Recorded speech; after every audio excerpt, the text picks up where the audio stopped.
I wish I knew how to quit you. Then why don't you? This is Codependent Content, a podcast where my partner and I discuss the TV shows, movies, and video games in which we've formed an unhealthy relationship. My name is Mattias, and my co-host is Shannon Riley. Join us each week as we try to make sense of the media we continually give our hearts against our better judgment, and commiserate with us as we struggle and fail to let go of the characters, stories, and worlds that we are entangled with. Because just when we think we're done with content, it draws us back in.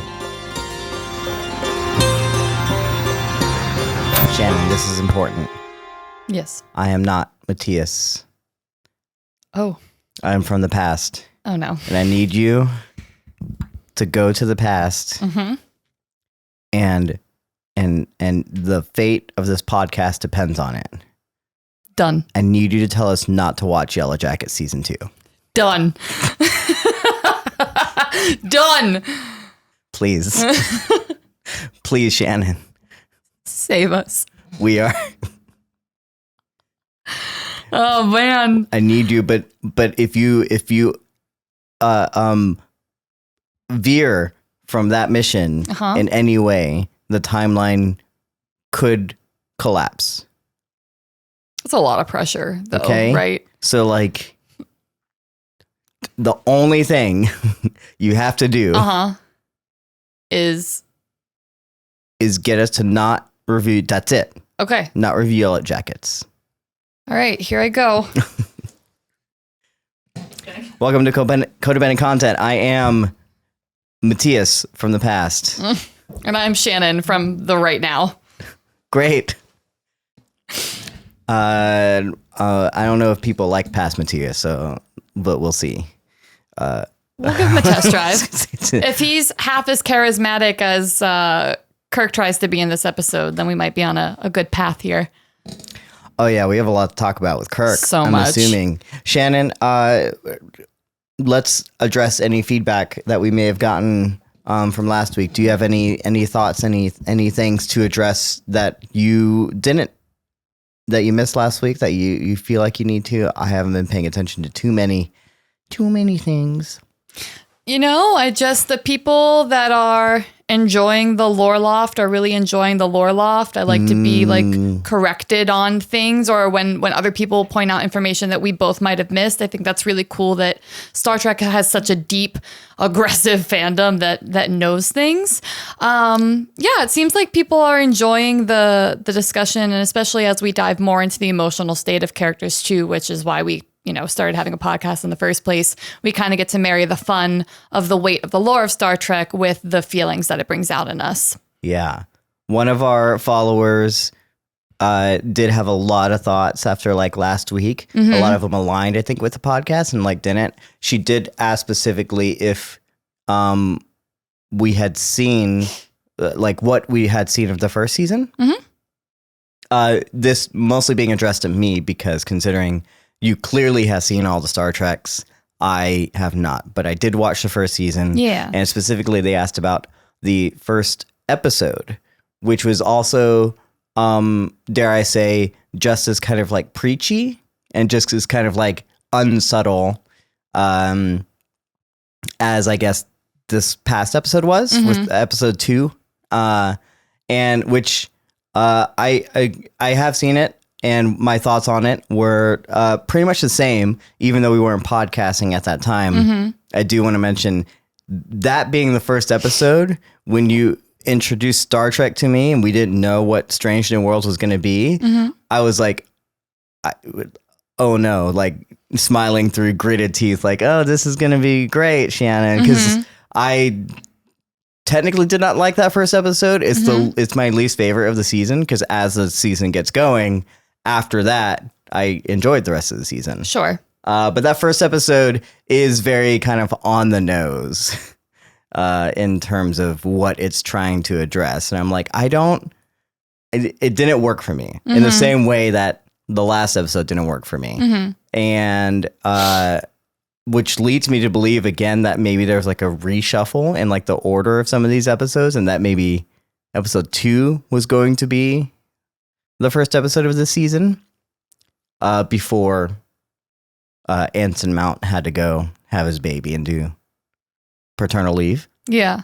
And which I guess leads me to believe that every season we're going to get like this kind of on the nose, very upfront, very, I guess, earnest episode of how, like, you know, how do we fix the world kind of thing, you know? Perhaps every season, just that, like, the very first episode is going to be that. So Star Trek Strange New Worlds does wear its heart on its sleeve at times. And it's one of those things that as a writer and filmmaker, I do have problems with, but then as a fan of these characters and the show, I get really enamored with, you know? And the ones that try to touch too much on societal things as opposed to interpersonal things, I kind of am like, it's just not as nuanced or as I'd like it to be, right? You know? Right. So like if you enjoy those episodes and you like what it has to say, then great. I think that's awesome. It's not that I disagree with what they have to say. It's just the way that they go about it. Sometimes I'm like, I don't think it's going to actually win people over who believe the other way is my saying. You know, that's what I'm saying. It's like, if you really want to change hearts and minds, I feel like you got to do it in a smarter way. And not to say it's not smart, but just, you know, it's, you know, echo chambers is what it is. And I was like, I don't want to be in an echo chamber, you know? So that's just kind of what. Yeah. Even though I do love to hear myself talk. Hey, you know what? I like to hear you talk too. Yeah. Okay. Do you want to chitty chat briefly about what we have been watching this week?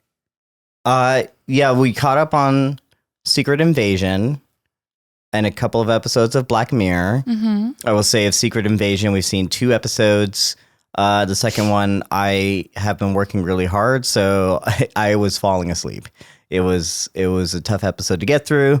I've been listening to people talk about Secret Invasion. I think it's really interesting if they stay the course and kind of really make this a different type of show. They could really do some really cool things. It's only 6 episodes long.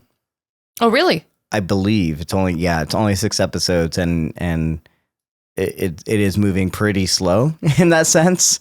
So it's hard to judge anything about Secret Invasion until we kind of get it as a whole. Yeah. You know? Yeah, I think it's a weird kind of medium. All the actors I'm really, really enjoying them doing their thing, you know? It feels like a very different Marvel show, though. It's not, the concept is interesting, but the episodes are not hooking me. I fell asleep during both the first and the second episode. We're watching them late.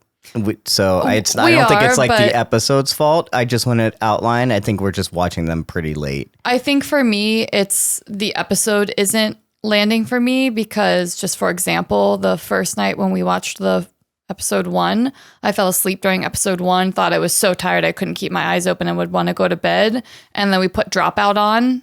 We watched Actually, and I was awake for the full 41-minute episode with like no tiredness. So I think I'm not saying the episodes are bad. They just do definitely, it's a slow pace.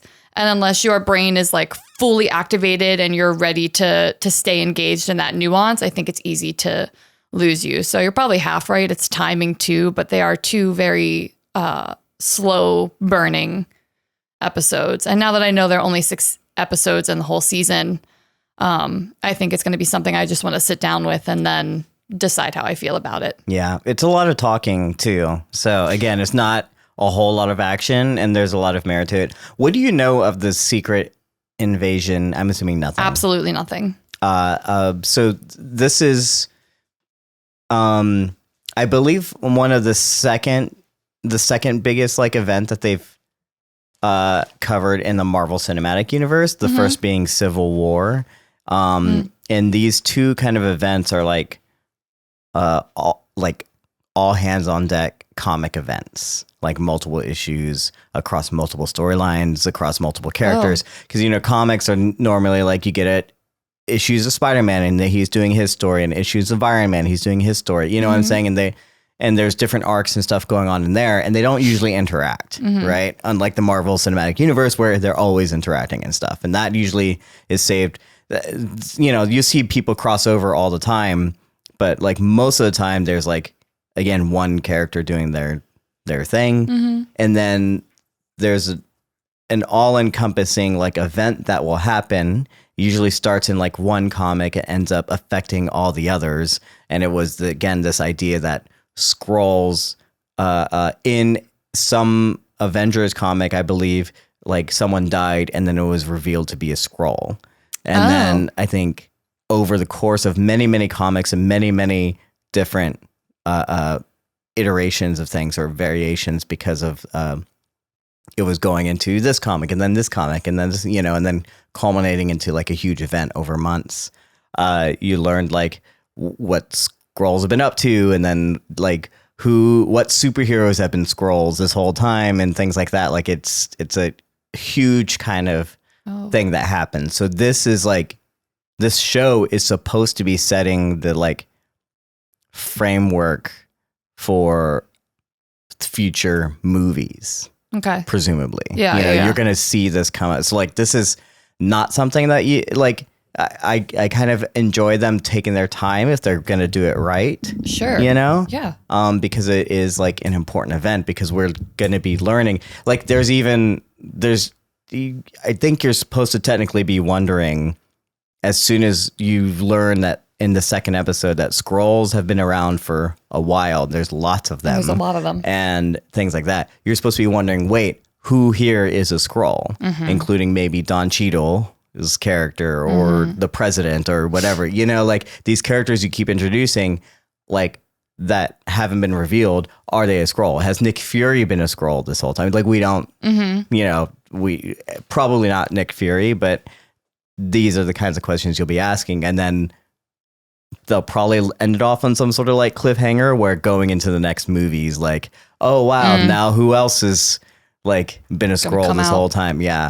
In the next movie or whatever. So interesting stuff if you're into comic books. I don't read comics, so that was something that like passed me by.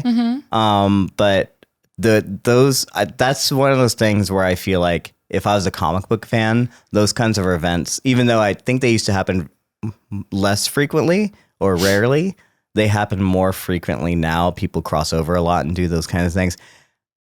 If I was a comic book fan, I would love that kind of stuff. Like that kind of that justifies like a medium that is just like really cool kind of things happen in that sense. That seems like a really cool way to just enjoy comics. And if you're not a part of it, like you miss out, you know? So yeah. Interesting stuff. I really love that. Cool. So looking forward to see where that goes. We watched 2 episodes of Black Mirror. Black Mirror is great. I love Black Mirror. 2 very, very interesting episodes. I don't know if we could deep dive, I guess, into it, like both of them, but there's not really too much to say. I think we loved both the episodes. I kind of watch Black Mirror as like, I take them for what they are. I don't like, they raise conversations and stuff, but those are again, for me, it's, as with like any anthology kind of series, like I don't, beyond just saying like I liked it or didn't like it with each episode, diving into it would just be a whole other conversation. You know? Absolutely. So, like, and honestly, a little bit existential too. Black Mirror makes you think about, you know, not just like your relationship to others, but your relationship to self. Like what's the fabric of your reality? Like Black Mirror can get me into a really deep crevice of feelings and content. So yeah, that's definitely a whole different conversation, I think. But on the surface, still super fucked up, still, I think, really good. And I would argue that this season seems to be coming on a little bit stronger and with a little more of a punch than I would say the last season did for me. I'm really enjoying these episodes. And the next one that we're going to be watching is the one with Aaron Paul in it. And I love Aaron Paul. You know, not a hot take, but I do really like things that Aaron Paul is in often. So I'm excited to see like what weird episode he's going to be a part of next. We also watched, what was it? Episode 4 of The Idol? 3? I don't know. Again, there's only like 5 episodes of that one too. So like, Oh yeah, which is so weird. we're behind by like an episode. Yeah. So who knows? We're still keeping along with that. That also generates a lot of feelings and opinions. In my opinion, still not a good show, but in a really weird way, I kind of like what it makes me think about. So then I'm like, oh no, is it doing what it set out to do by making me like have these strong reactions and strong opinions to things that I'm watching happen on the screen? Well, I didn't expect we were going to revisit it. I thought that was the end of our journey into The Idol, is because you were just crying from frustration, I guess, like from the last episode. So I'm like, I don't know if we're not like, if we hate it and then also it's making you cry, like then I don't want you to watch it anymore. I'm definitely not enjoying it at all. Then I don't know. I don't know. I just, I was crying because I was imagining, if you guys haven't seen the 3rd episode, like the Lily Rose Depp's character has like a huge mother wound, and she deals with like abuse at the hands of her primary caretaker. And then this man comes into her life and exploits that and makes her think that it's like a gift that he's doing that. And that's so, I could cry right now. Like, that's so dark. And that is a thing that happens to people. And unfortunately, people that sometimes have experienced abuse in their past are more likely to like fall into those sort of relationships because it's what they know.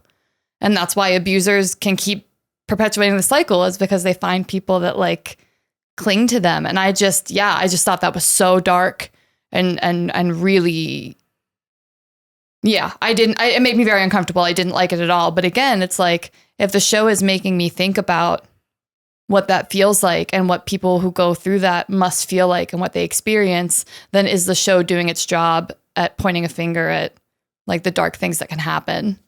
Or is it just a shitty show? I think it's just a shitty show, but yeah, it's a little dark. I wouldn't mind. I just want to know now. You know what I mean? If there's only 5 episodes, we're more than halfway through. I mean, that's up to you. Like, if it were up to me, I feel like we should just stop. Because if you're not liking it and then it's making you feel this way, so then you're just putting yourself through pain for like misery. No reason. Yeah, maybe. Like, that's just again, torture porn or whatever you want to call it. It might be morbid curiosity. And then that is making me wonder, who am I as a viewer too? If I keep saying like, I don't like the show, it makes me uncomfortable, I don't like it. And then I keep returning to it. It's like, am I just playing into the hands of what they thought the audience was going to want in the first place? I feel like I would have no problem if I never revisited it. Like, I would not miss anything. Okay. So, I mean, or I can watch it on my own, or I don't think you need to watch it, but like, because if you want to, I guess let me know. Yeah. So okay. Well, yeah, we'll talk about it later. I wouldn't think that anyone in our audience needs to go see The Idol if they haven't seen it yet. I don't think it's worth it. So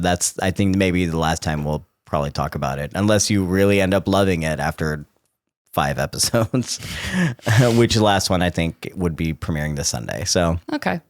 I'm more interested in F1 because it's a race weekend at the Red Bull Ring, and we don't talk about F1 much here. There's enough podcasts talking about F1 and that's not really content. That's just racing. But I'm kind of excited for the racing this week. A lot of the things are pretty predictable or whatever, as it has been every time this week. But again, looking at how close F1, if you don't know, guys, this fast car is going fast, and in this case, the qualifying session we had today, they're all separated. The entire grid, besides a few times where like laps got invalidated, and you were stuck with like a slow lap for your time. The times that people put in, like the entire grid of 20 race cars are separated by a second, less than a second. That's like how fast they're going, and that within a second, they're all crossing the line, basically they're all within. It's like, it's tough racing. So I'm curious what this race can do. It's just a fast track too, but it's going to be hopefully going to be a fun weekend for racing, but who knows? Well, I guess quick plug then, the way that Mattias got me into F1 was by watching Drive to Survive on Netflix. So I guess if you guys are looking for more content, you want to know what the hell we're talking about, maybe start there if you have time. Yeah, maybe we'll start an F1 podcast. Who knows? Racing. Want to know what to call it. Codependent circles. Anyway.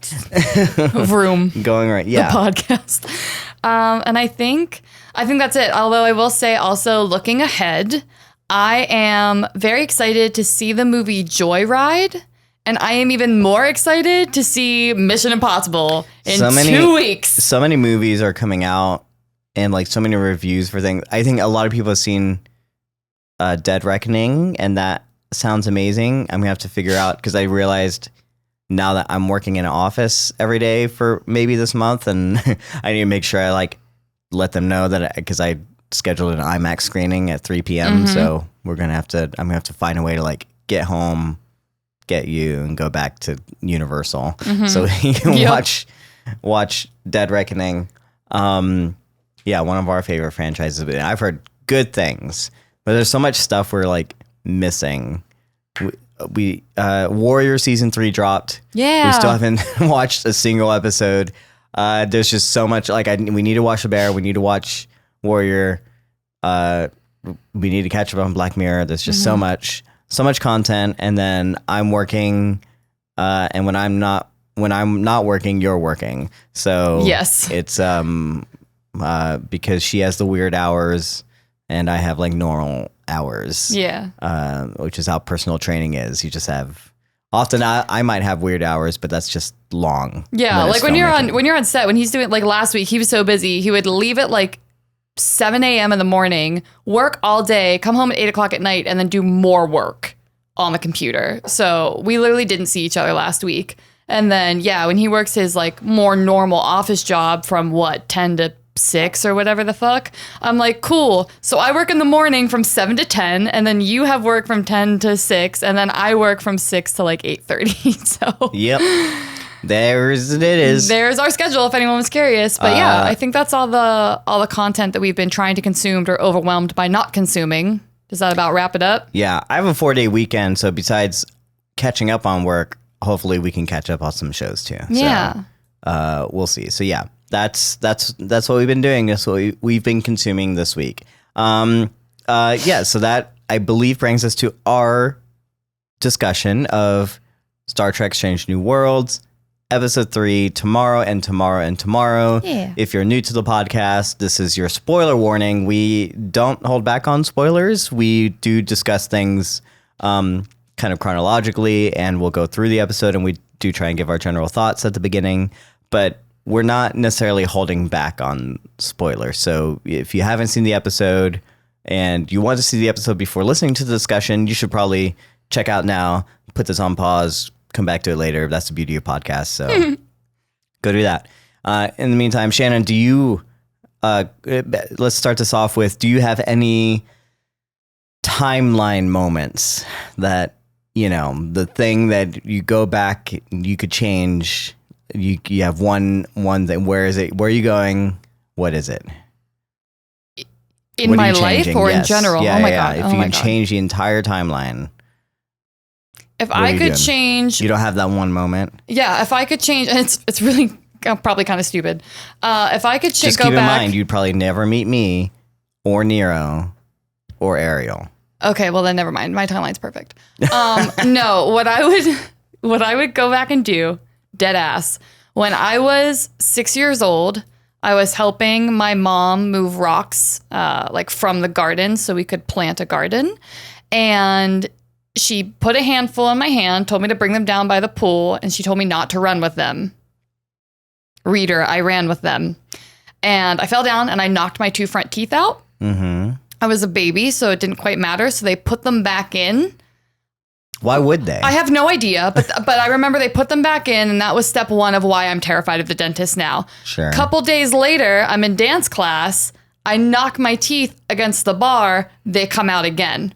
That's step 2. I go back to the dentist. They're like, they're baby teeth. You're just going to have no tooth front teeth for like 2 years. I have no tooth front teeth for 2 years until my adult teeth grow in. And then after a night of watching Finding Nemo in theaters with Jerry Adkins, if you're listening to this, shout out to you. We went back to her house for a sleepover.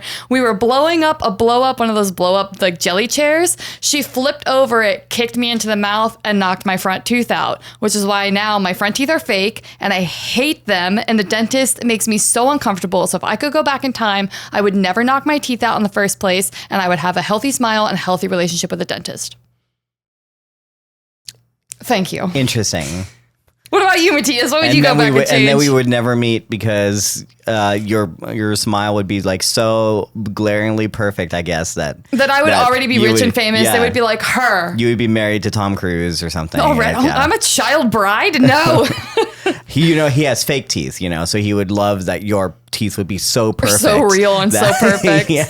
So white and straight and healthy. You'd be doing your own stunts now, and that'd God be, damn it, yeah, you're right. see? See, that's just one little thing. Just changed the course of my life. Well, obviously, I'd go back and kill my own grandfather. A really smart choice, honestly. Especially I have that device that keeps the timeline changing for me, which is super convenient for you. Has. Yeah. So I don't need my grandfather. I don't really know him or what he did, but I mean, but you know what? It's about time. That's a joke. It's a joke because that was a dilemma she was given. Oh my God. That's what she would do. I'm dead. That's funny. No, really though. Do you have a moment in your life you'd be like, maybe this? Nah, I think I always said that if I were to go do anything, I feel like my life trajectory would have been completely different had I not joined the military and I just like went to New York and maybe pursued like musical theater or something. But that would have been a completely different life just because like maybe I would have been doing more with my time and like not been such a late bloomer and things, and I would have just struggled.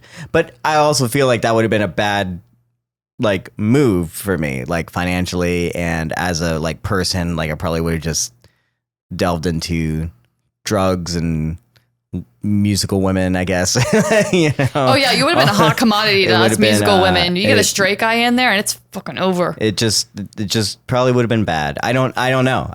You would have got laid a lot. That feels like respectfully. Okay, well then let's change that. Let's and you know what? Even in that timeline, I still probably would have met you in New York. Let's go back. You would have been a problem. You would have been that like 35-year-old man that's still walking around with the 20-somethings. For you, it's doing your own stunts, and for me, it's getting laid by a bunch of women in like the hot chorus dancers, line. Yeah, go after all the dancers. Oh yeah. No, that's not gonna. That doesn't matter. You heard it here. It doesn't matter to us at all. But that's it. That's our timeline fixes. That's because there's nothing embarrassing or anything that I would change. But yeah, I don't have anything that's like so traumatic that like I need this to like be gone. Which I guess is what La'an is dealing with in this time travel episode. Another classic. You had courtroom drama one episode and then time travel episode. Dead ass. Shannon. I know. Time travel episodes are hard now because I feel like we're inundated with like the multiverse things and then time travel sagas like all over the place. So it can be hard to do. I'm surprised it actually went this route because I think nowadays it's harder to please people with a time travel thing. And also like you're opening up just a whole can of worms with stuff. Did this episode work for you? I think that as a whole, there's like a lot, because even from the outset, it kind of felt like one of those things where like you're going to tell me like this is all kind of a dream kind of thing, like where it's like it may have happened or it may not have happened, right? There really isn't, not a whole lot happens in this episode, I think. It's a fun excursion doing a time travel episode. I can see the appeal, bringing these people from the future into the past. I mean, Star Trek has done it a lot. I mean, it's part of what the original series like movie 4. They go back. Everyone to goes save, back in time to save yeah. the whales. So like I can see the appeal of wanting to do that, especially when you have Vulcans involved and things like that. In this case, no Vulcans were harmed or involved in the making of this time travel episode.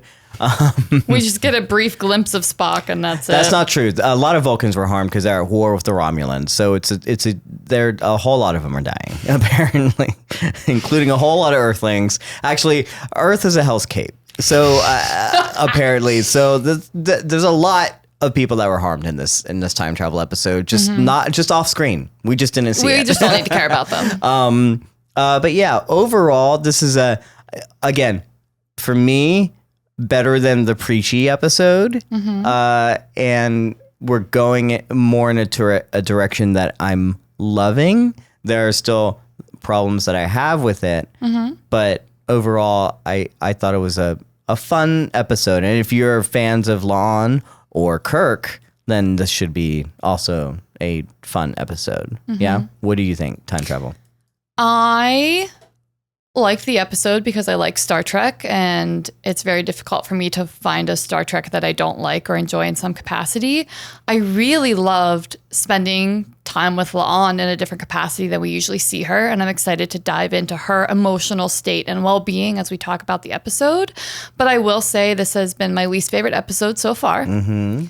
And I don't know if it's partially because I really do love lore, obviously, but in time travel episodes, it's almost like a holodeck episode where it's like nothing here that's actually happening matters. It's more about the character development. Sure. Which is totally fine and holds so much merit. But I also, as a long-standing Star Trek fan, really enjoy seeing how these pieces start to lead into things that we already know about.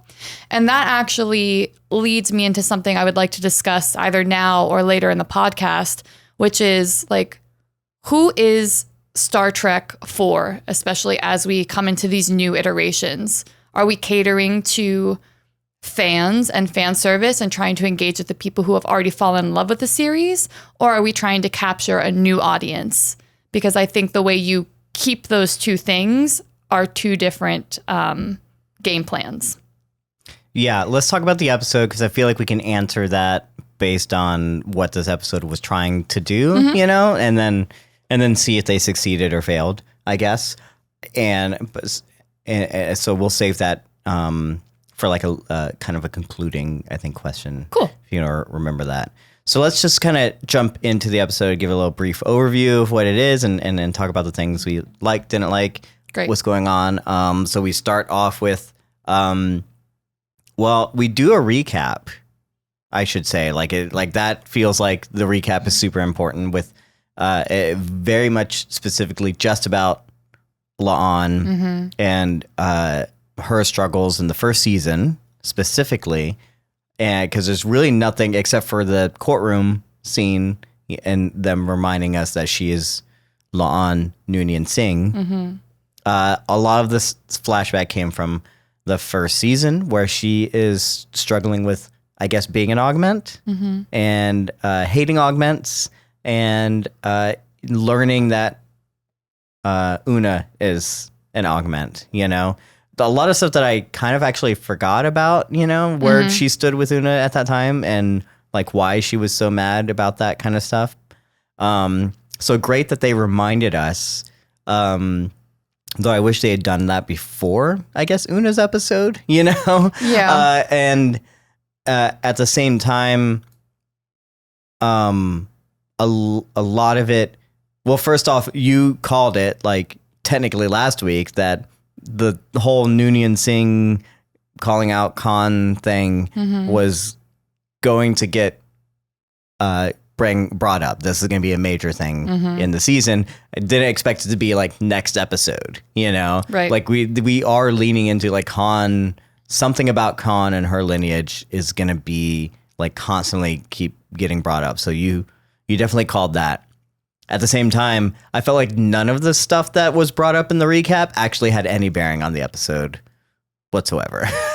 So, yeah, I would argue the only thing is how deeply, just the reminder that she's been struggling with the fact that she doesn't feel like good, and that she feels that judgment and like the weight of her lineage. I think just the fact that that was brought up, that's something that I definitely want to touch on as we dive into this episode of just like, hey, we touched on this in the previous episode that La'an has feelings, but don't forget she's mentioned this at multiple points. So come take this journey with her now when we actually show you the depth of what she's capable of feeling. Because I feel like earlier in season 1, we just get little sprinkles and little hints of like really the deep waters that are in her. So we catch up with La'an doing her security work, and so cute. She is berating or kind of questioning. God, what is her name? I forgot. I remembered it yesterday. Or Lanthanite. Oh, Pelia. Pelia, for having stolen artifacts aboard the ship, which she believes is not stolen artifacts. She's had them for God knows how many years. Hundreds of years, you yeah. know, they're like hers, and then they're probably fake as well. So they can stop calling. Also, the Louvre is still calling about this painting that she's had for hundreds of years. Like, come on. Like we have a space version of you the know, Louvre. bring it up with the captain or whatever. You know, she's kind of going through the motions, I guess. You know, I like also the fact that she has to bring the noise complaint to Spock. Oh, that I forgot about that. Which is so funny. And Great. Ethan Peck is like, great yes. little callback to, again, he is still practicing his little sitar Vulcan thing, lute. you know, Yep. his Vulcan lute, still doing that math, as therapy. going to therapy, as it were, you know, that was brought up in the first episode. So, you know, I love that like he's still doing it, but also maybe doing it a little too aggressively. He's just really feeling his feels. He's rocking out. He's doing that. But also, how do these, like, this is the Enterprise. Like, they don't have, like, soundproof walls at this point that, like, is he playing that loud? Again, when we, I don't know if it was a sound issue on our TV end or whatever, but, like, when he was playing in the first episode, it wasn't really playing that loud. Like, it was so quiet I could barely hear it. And so you think that, what does he have to be doing to be getting a noise complaint? My only thing is I wonder if he's playing it, like, inappropriate times, perhaps. Like the noise complaint is because I can hear your gentle music through the walls at 2:00 in the morning when I have to be up in 4 hours for deck duty. Like, maybe something like that. Something I now want to question. Do you think Pelia remembered meeting La'an? No. So you think that was it was just happenstance, the writer said so La'an would know to go find her in the past. Okay. No, for sure. And if she did remember, I mean, maybe it can come up or whatever, but when we introduced this, I don't even know what it's called, time variance authority, which is the Loki version of it. You know, like if they exist, they would know what Pelia knows. And so if Pelia does know, they would allow it, but Pelia would never be able to say, you know, things like that. Right. And so it's a good, but again, that happened in another timeline. So I highly doubt that is a thing here, but maybe it is. Maybe it could be. It might, you know, I'm not saying that's necessarily true either, I feel like but it could be fun. I feel like if we had gotten like some weird knowing look from Pelia, like later on the bridge when they're talking to her and she shows up, you know, like at the very end, I feel like if she just like gave a little wink or something, I like that, that would be like, oh, she knows. But, otherwise I don't think it's, just the writer said so. So La'an could find them. Yeah, that's fair. So doing that thing, she's going through the motions. She has a little sparring session with Mbenga, and who is apparently good at everything. My man. We saw how good of a fighter he was in the first episode, and now not only is he a good fighter, he's training the person that should be good at fighting, I guess. So Dr. Fighter, what can he not do? You know? Yeah. And he's a psychiatrist. Like he can, or physician, or what, I know he says physician, but like, does he say psychiatrist? He says like you should talk to your your person, which is him. Yeah. About what she's feeling with, so he can give therapy as well. So this guy's a well-rounded individual, strong, smart, and has Empathetic, feelings. So he tries to navigate Spock's emotions. Now he's working with La'an's emotions. He must be really good at dealing with people that build up walls so they don't have to feel things. Truly the most like the anchor character triple for the threat, honestly. And do we need anyone else? Like, who should be running the ship? Probably M'Benga. Probably M'Benga. He's great. And we get our first little taste at a recurring theme for La'an, which is loneliness hidden through distance and aggression. Mm-hmm. We also, the thing that happens that we always love happening in our media is the women fall. They just trip. They do their thing.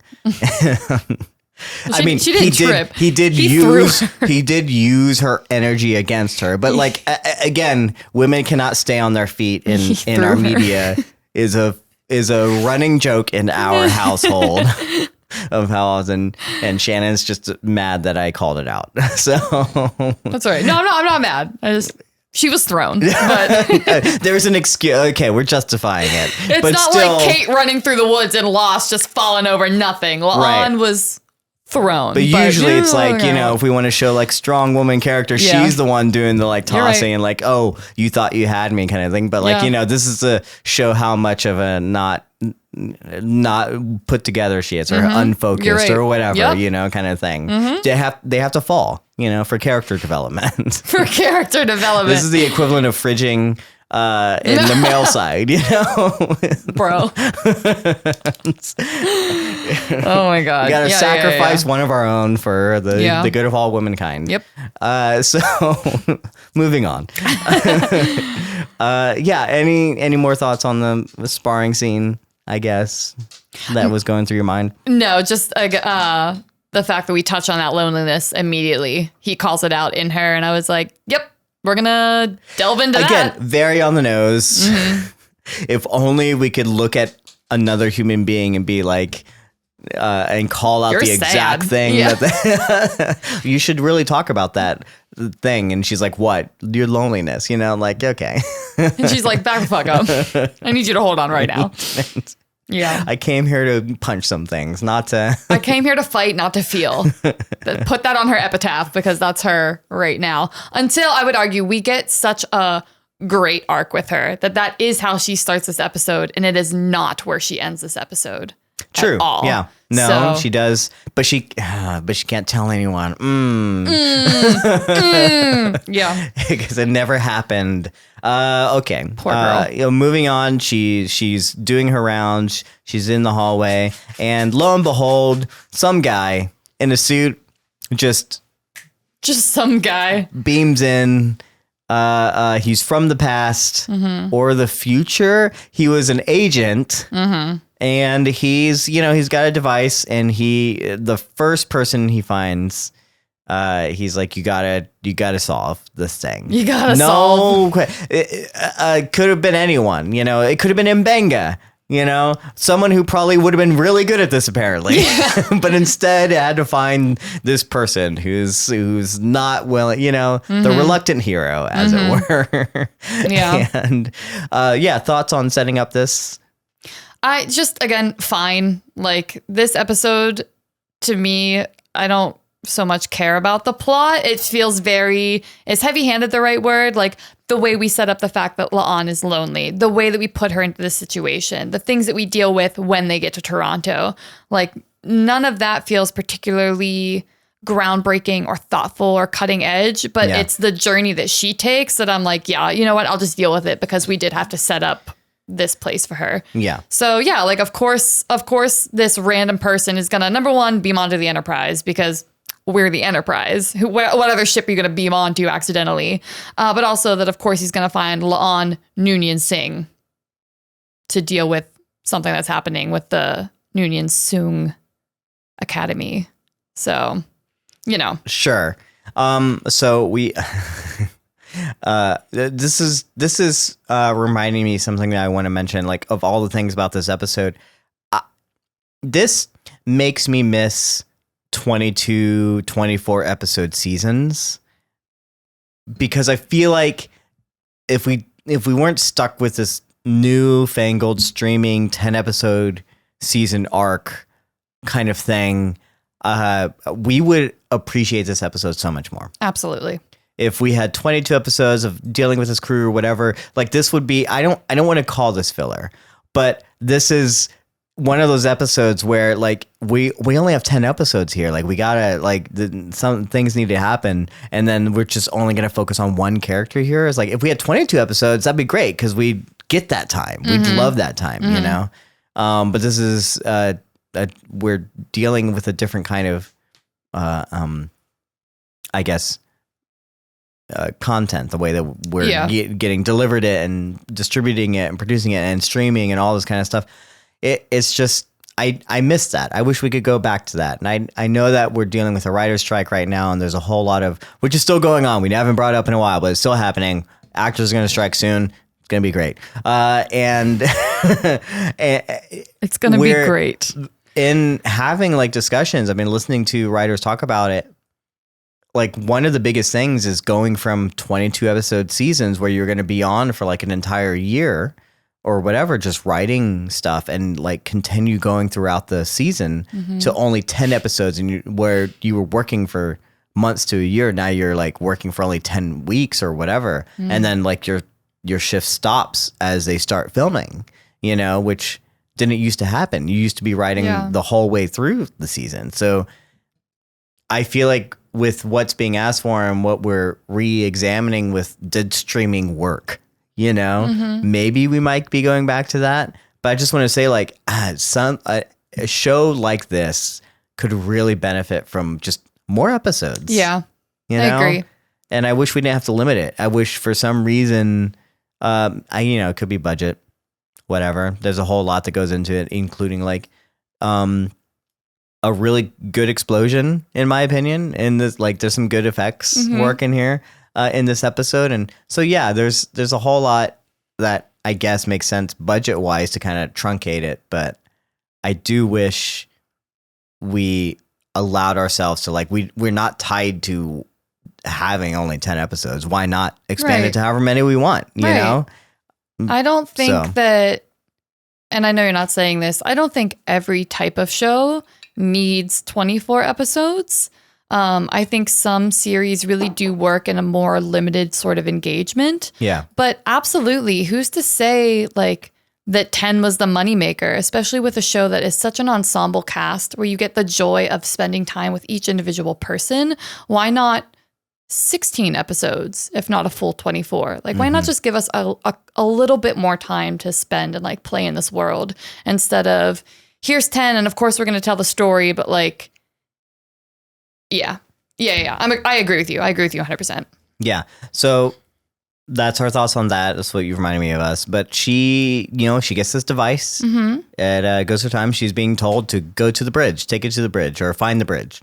Go to the bridge. And where does she go? To the bridge. To the bridge. Of course, this ends up being any person who's watched time travel episodes or probably Star Trek or anything of this genre nature knows that what he just said probably isn't what he meant or what she took it as, you know? But that's where she goes, and she runs into not Captain Pike, but Shannon, your favorite captain? No, Picard's your favorite captain. This is a very nuanced discussion. If you want to have it, we'll have it. But you got excited. So what happens here? You know, we get to see Captain James Tiberius Kirk sitting at the helm of the Enterprise. And I really... Where he belongs, do you think? Or does he belong on the bridge of the Enterprise? Yeah, what do you think? He absolutely belongs on the bridge of the Enterprise. So. Oh, wait, what? Oh, my God. What? I don't know. Do you mean like Kirk generally or this iteration of Kirk that we're meeting? Honestly, everything I've seen of Kirk, he probably should not be running a ship, to be fair. Kirk runs a great ship. He cares about all of his fucking crewmates. Now, Pike... Great captain. Pike is also a great captain. Honestly, okay, here we go. You opened it. We're going to do captain talk right now before we continue with the episode. That's the chapter marker, captain talk. Kirk. Yes. The OG. Right? You don't have any other captain. Although, I will be fair. I changed my mind. Pike is the OG, but he had one episode. And then we scrapped Pike for Kirk. So Kirk, first captain. Great. Charisma, like balls to the wall, fits in the line of like a utopian society, but ultimately still doesn't quite play by the rules. So he's the good bad guy. He's the guy you can root for that's always going to do what's best for the team, even if it means like going against an authority figure. We all love a baddie, right? And then you have Picard, who is very much rule, regulation, like order. And he brings so much care and authenticity to the role that's so different from Kirk. Then you have like Janeway, right? The first woman captain, who also has a completely different take on what being a captain means. Captain Sisko, totally different on Deep Space Nine because he's the captain of a space station and not an exploratory ship. So the way that he interacts with people. But the through line of all these captains is a genuine love and loyalty to the people on your crew. Sure. And you always win when we're like winning together, when we're working together. So which captain is the best captain? It's so hard for me to decide because they're all good captains. And you know what? I'm going to say it. Captain Archer in Enterprise was an incredible captain. Also, I would argue a little more in line with like Pike, the way we're meeting Pike now, kind of that scrappy, like we're ready to go, we're loyal, we're fun, like they're all just wonderful, charismatic, like they believe in the best and they want to do the best that they can do. So how do you choose the best captain when they all have arguably like the greatest qualities that Starfleet brings out in you? How much of the characterization of Kirk comes after the fact? Like, how much of this was built into the original William Shatner character and how much of it is like other iterations and the way that, you know, they've kind of like characterized him after the fact? Because I feel like a lot of that comes like not during the original series. There was a different captain. William Shatner is iconic. Sure. And he is the energy of Captain Kirk. I don't know how Kirk was written, but I'm a firm believer that Shatner got that role. It's the same for this iteration as well. It feel like it's the same. Yeah. Captain. Absolutely. Okay. And like Chris Pine's captain also feels like William Shatner's captain. In that sense, I hold true because if anything that I know of like leadership and the way that I've done things in the military and stuff like that, there's absolutely no way that Captain Kirk is captaining an entire like ship. He's not the CEO. And especially because like I am in my own admission, especially the Chris Pine characterization and who I was at that time when that movie came out, I was Captain Kirk. At least in that sense. Like even my friends would be like, that's you.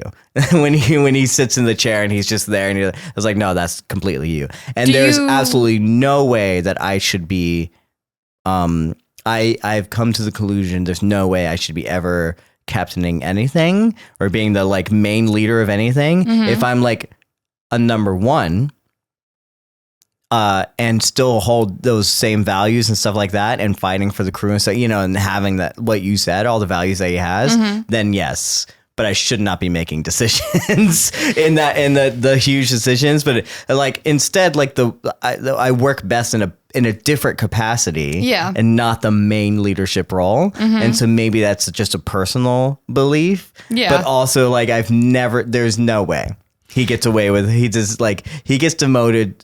He would get demoted so many times. Well, here's why Captain Kirk and captains like that really work for me, because in a way I would say that like Kirk, Archer, this Pike that we're meeting, they're a little bit of a melting pot. So they have the ability to, I would say they're a bard, right? They come in, they LOL, but seriously, bear with me here. They're like a bard. They can come in, they're charismatic. They kind of know how to interact with people, how to make people come together. They're able to be glue, but then ultimately they're taking in information from their Vulcan number one, their warrior, like chief of security, the linguistics, like they're able to take all that information. Whereas Spock is very much here in his mindset and La'an is here in her mindset.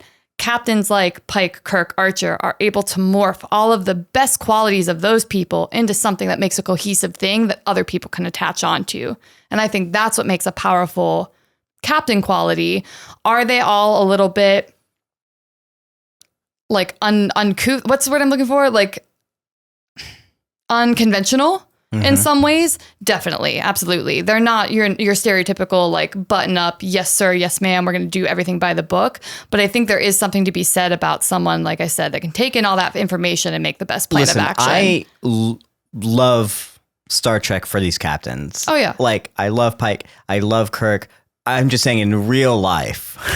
Okay. There's absolutely no way he's I think he is just not. If we were like really, if Starfleet really existed and all that kind of stuff, there's just absolutely no way, you know? I mean, he like what in all of the movies that I've seen, like that ship, how much does it cost to like repair the damage to that ship? You know what I'm saying? Like Ships get damage. These are huge.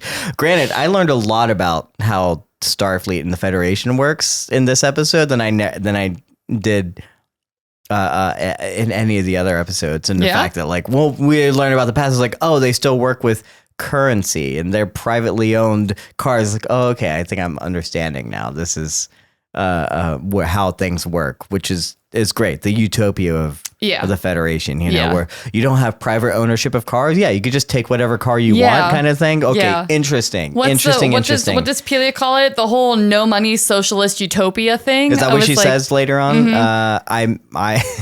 She's like, funny. Just in case the whole no money blah blah blah doesn't work out. I'm like, that's perfect. That's so funny. Hilarious. And it does show you, it's like, yep, everything here, if we could be the absolute best version of ourselves, everything would work perfectly because we're all the best versions of ourselves. Yeah. So you kind of, in that kind of like world, especially, these kind of captains are we get revered, you know, we like having that world. Like imperfect person in, you know, being in charge, because it's their imperfectness that allows them to empathize with everyone else, apparently, you know? So yeah, it's storytelling, great captains. Yeah.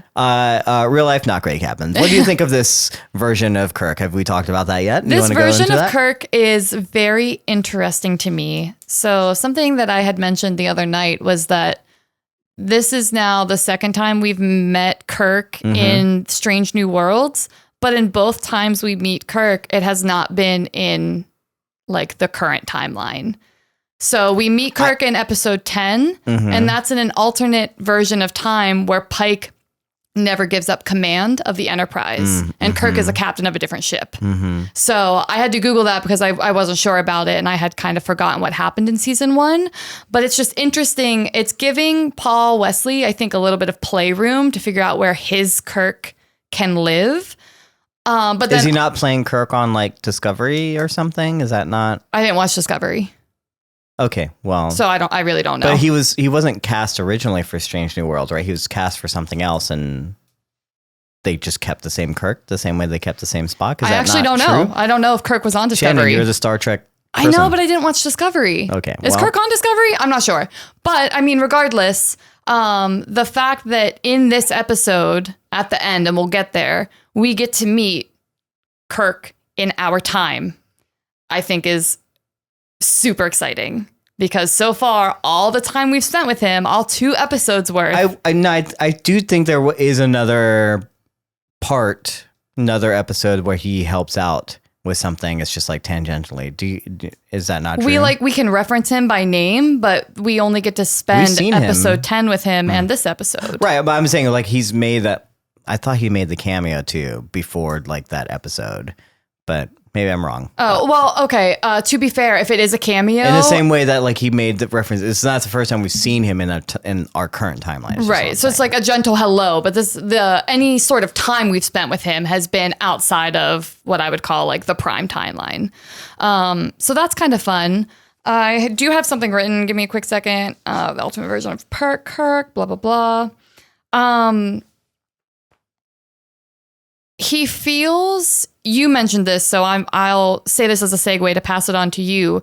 You mentioned, do you think this episode was maybe written for Pike and then he went to have paternity leave and they just like subbed Kirk in? We should note, again, after the first episode, and we know that he went on paternity leave, that this is the 3rd episode that sidelines Pike almost completely. So I would assume that the first half of this is like very much written in the way that like for me that was very Pike-like, you know. It was and pikey. then they threw in some like Kirk stuff, you know, like that makes Kirk, you know, like the quips and the cars and the whatever, you know. But there was like some, I guess, ways that he would kind of father Lon. And not romantically interest Lon, you know what I'm saying? Right. That felt like it could have probably been like these lines were already written in a different capacity, you know? And then they just changed it when they realized that they need to change it. But I don't know. Maybe it always was Kirk because there are other parts of it that feel like that were always there. Right. The same way that they rewrote other things that felt like they were maybe always there. I don't in the other episodes. So who the hell knows, right?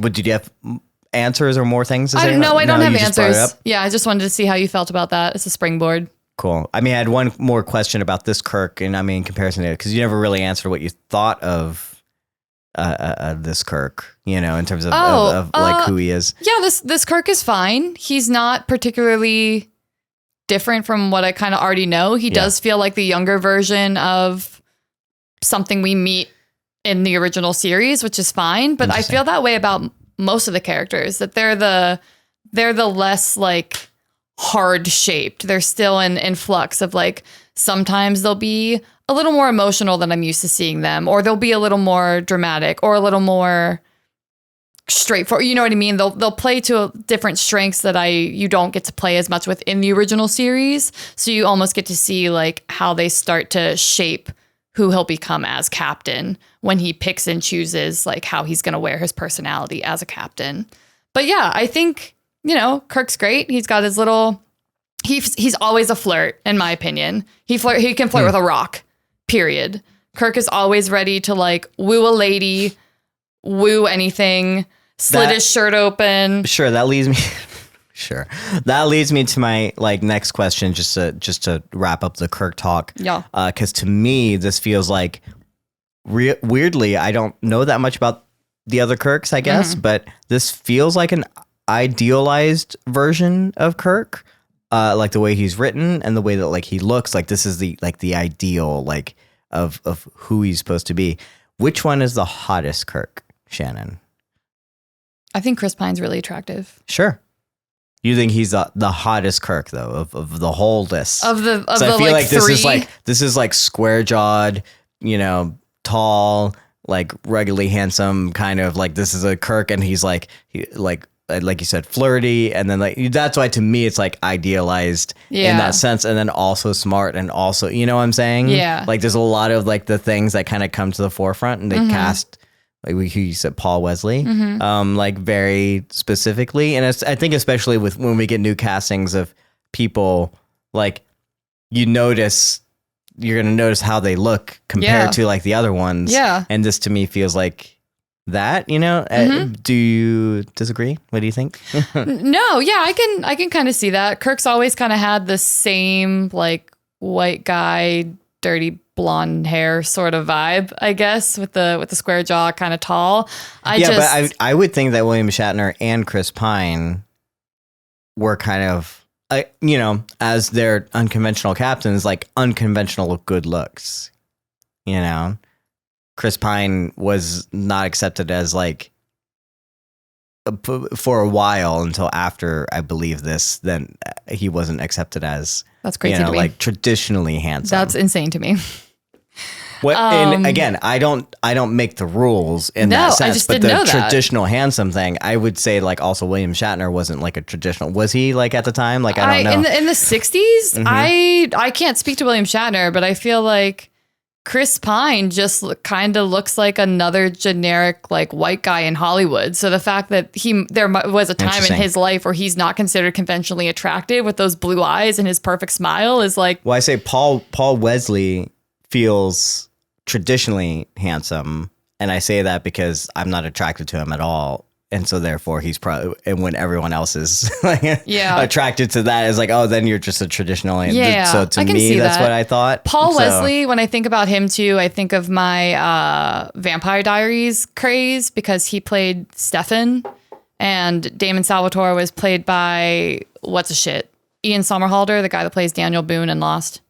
And I was always more of a Ian Somerhalder girl. So I never thought that, sorry, Paul Wesley, you're cute, but like, I never thought that Paul Wesley was like the conventionally attractive guy that I was like, had the hots for. So to see him as Kirk, I'm like, yeah, he's attractive. I'm not saying he's not. Yeah, but on the scale of like what did most people think is what I'm saying. Oh yeah, you know? I don't know. But yeah, I definitely hear what you're saying. And again, Kirk has Shannon likes to be traits against the grain. We get it. But like, I'm asking you like which one is like traditionally it feels like Paul Wesley was cast. Okay, fine. Whatever. She's like, I don't know. And I don't see things like that. I don't. Is what she's saying. They're all generic, conventionally attractive white men with a certain hair color. Okay. And that's it for hot Kirk talk, I guess. Hot Kirk talk. Well, it probably won't be the last. Wait, no, it definitely won't, because, okay, Shannon, are you telling me between Chris get to Pine it. and Paul Wesley, you think Paul Wesley's more attractive? No, I'm saying that like I don't find him attractive, which usually leads to other people finding him like the most attractive. Right. So you think Chris Pine is attractive? Yeah, I think he's a good looking guy, but like he's unconventionally attractive. Like Okay. even at the time, like he wasn't considered like Traditionally attractive. Yeah. like and I think he's grown into it a little bit more. Maybe. That kind of like what I want, but like he's no Chris Hemsworth, I guess, or whatever. Like it's a different. Oh, okay. what is, I like, can kind of see. I can kind of see what you're saying now. Yeah, my eggs are in the Chris Pine basket for sure, and that's hot Kirk. I'm talk. not asking you where your eggs are, Shannon. They're in the Chris Pine basket. I'm not asking you who you want to fertilize your eggs, Shannon. Jesus Christ, I wouldn't go that far either. You brought it up, Shannon. I meant like Easter eggs, not were like my moving ovaries. on. We were firmly moving on because we've already been talking about this. Let's go. All right, moving forward. So we find Kirk on the They bridge. go to Toronto. Oh, well, I was gonna say we get to briefly meet Spock, who's also the captain of a different ship. Yeah, but like, what is he? They're at war with the Romulans. And we get to find out that the Federation has not been formed in this Kirk's timeline. It's Earth Fleet. United Earth Fleet. United Earth Fleet. Which is just a human-centric ideology. Yeah, we don't get involved. It's kind of our like, deal. You know what? That sounds like a you problem. Yeah. But again, we're still in a present timeline, technically just a different version of that timeline, and they're both going to get to the past. Mm-hmm. Am I misremembering that? So they go to the past. They go to Toronto, which looks strangely like New York, according to Kirk, because he's from space. He's never been to Earth, and also only knows Earth from the history books, right? I'm so glad that this came out, because I remember when we talked about the trailer and I was like, they better fix this immediately, because there's no way that Kirk wouldn't know what human things are when he grew up in fucking Iowa on Earth. Yeah. And the little nod that he's born on like the USS Iowa in space. I was like, oh, that's cute. That's cute. It's still called is it the USS Enterprise? It's the USS Iowa. But what is the Enterprise?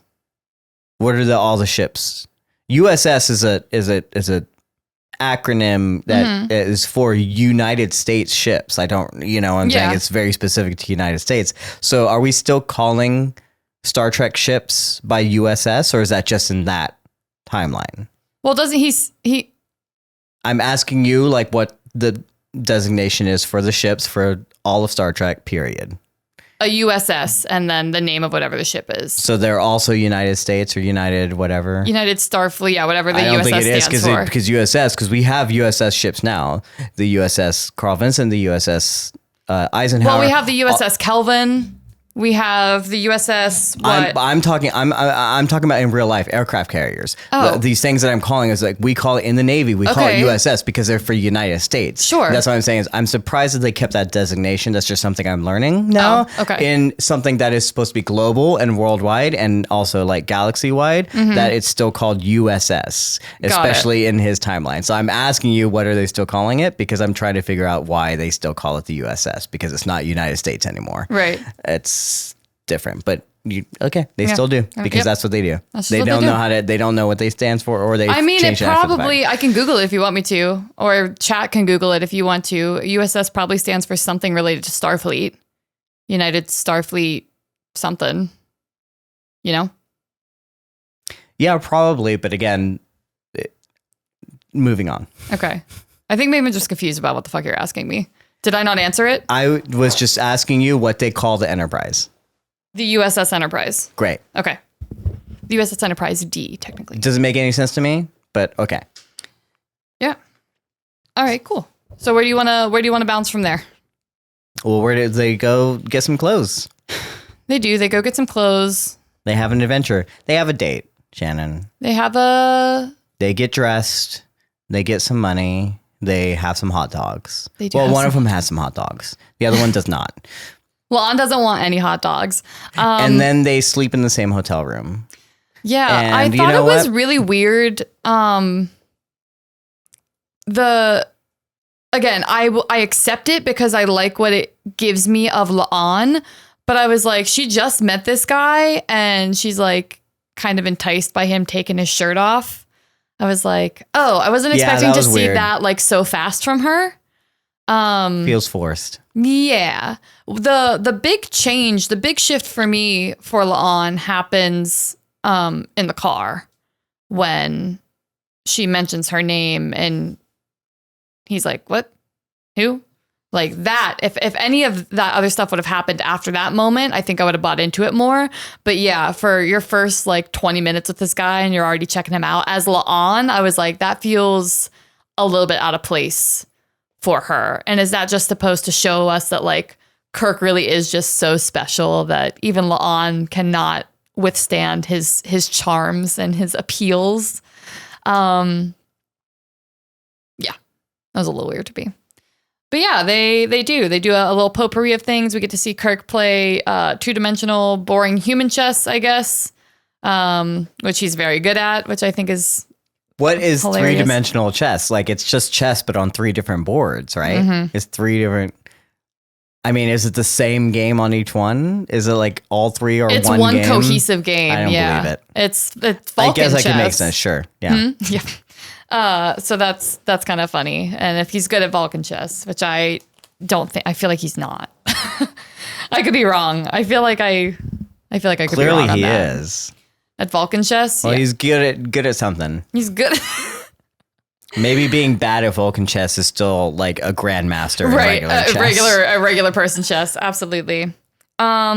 So something we really get to play with here is the idea of the conflicting timelines.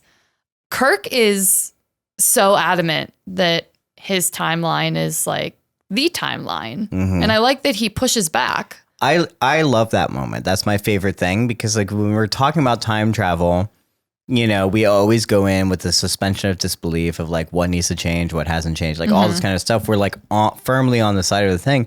And then you don't get any pushback from the people that are like Yes. from that timeline and like don't want things to change. Right. And I love that. I thought that was like a great moment. I wish we had like kind of struggled with that more. That was like one of my favorite things. I was like, oh yeah, like he's doesn't need to or want to do anything.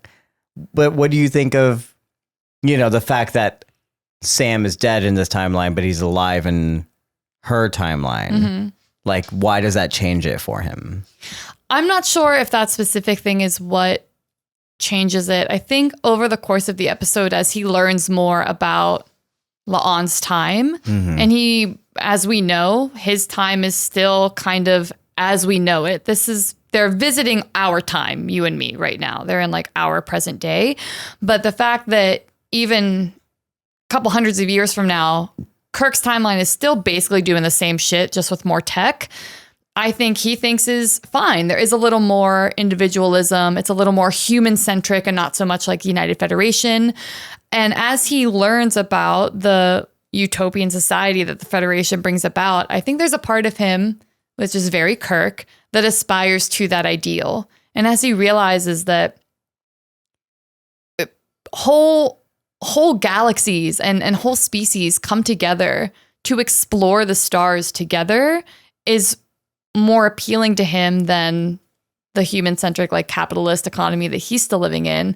I think he just starts to buy into that, where he's buying into the grandeur and the happiness and the possibilities of what the Federation is, and that speaks to him. And then of course the fact that his brother is still alive is just like a little bit. I think there's a little bit of selfishness there where she's like, well, I have heard of you. You know, your exploits are known, you know? So it's like, there's this idea of like, not only is my brother alive, but also I'm like really like well known. I was like, and like could still be like infamous or whatever. There's a weird selfishness about like, oh, okay, I'm not really giving up that much, you know, kind of thing. Yeah. Or maybe he's gaining more from it, which is just, I guess, interesting to me. It tells me more about Kirk than I thought I knew before. Yeah. So. Well, it's also hard too, because Mattias, if I was from a different timeline and I came to you right now and I was like, yeah, in my timeline, not only do we have not talk about Yellow Jackets, but we also I went back, I fixed the timeline. We never watched Yellow Jackets. Right, and in that timeline,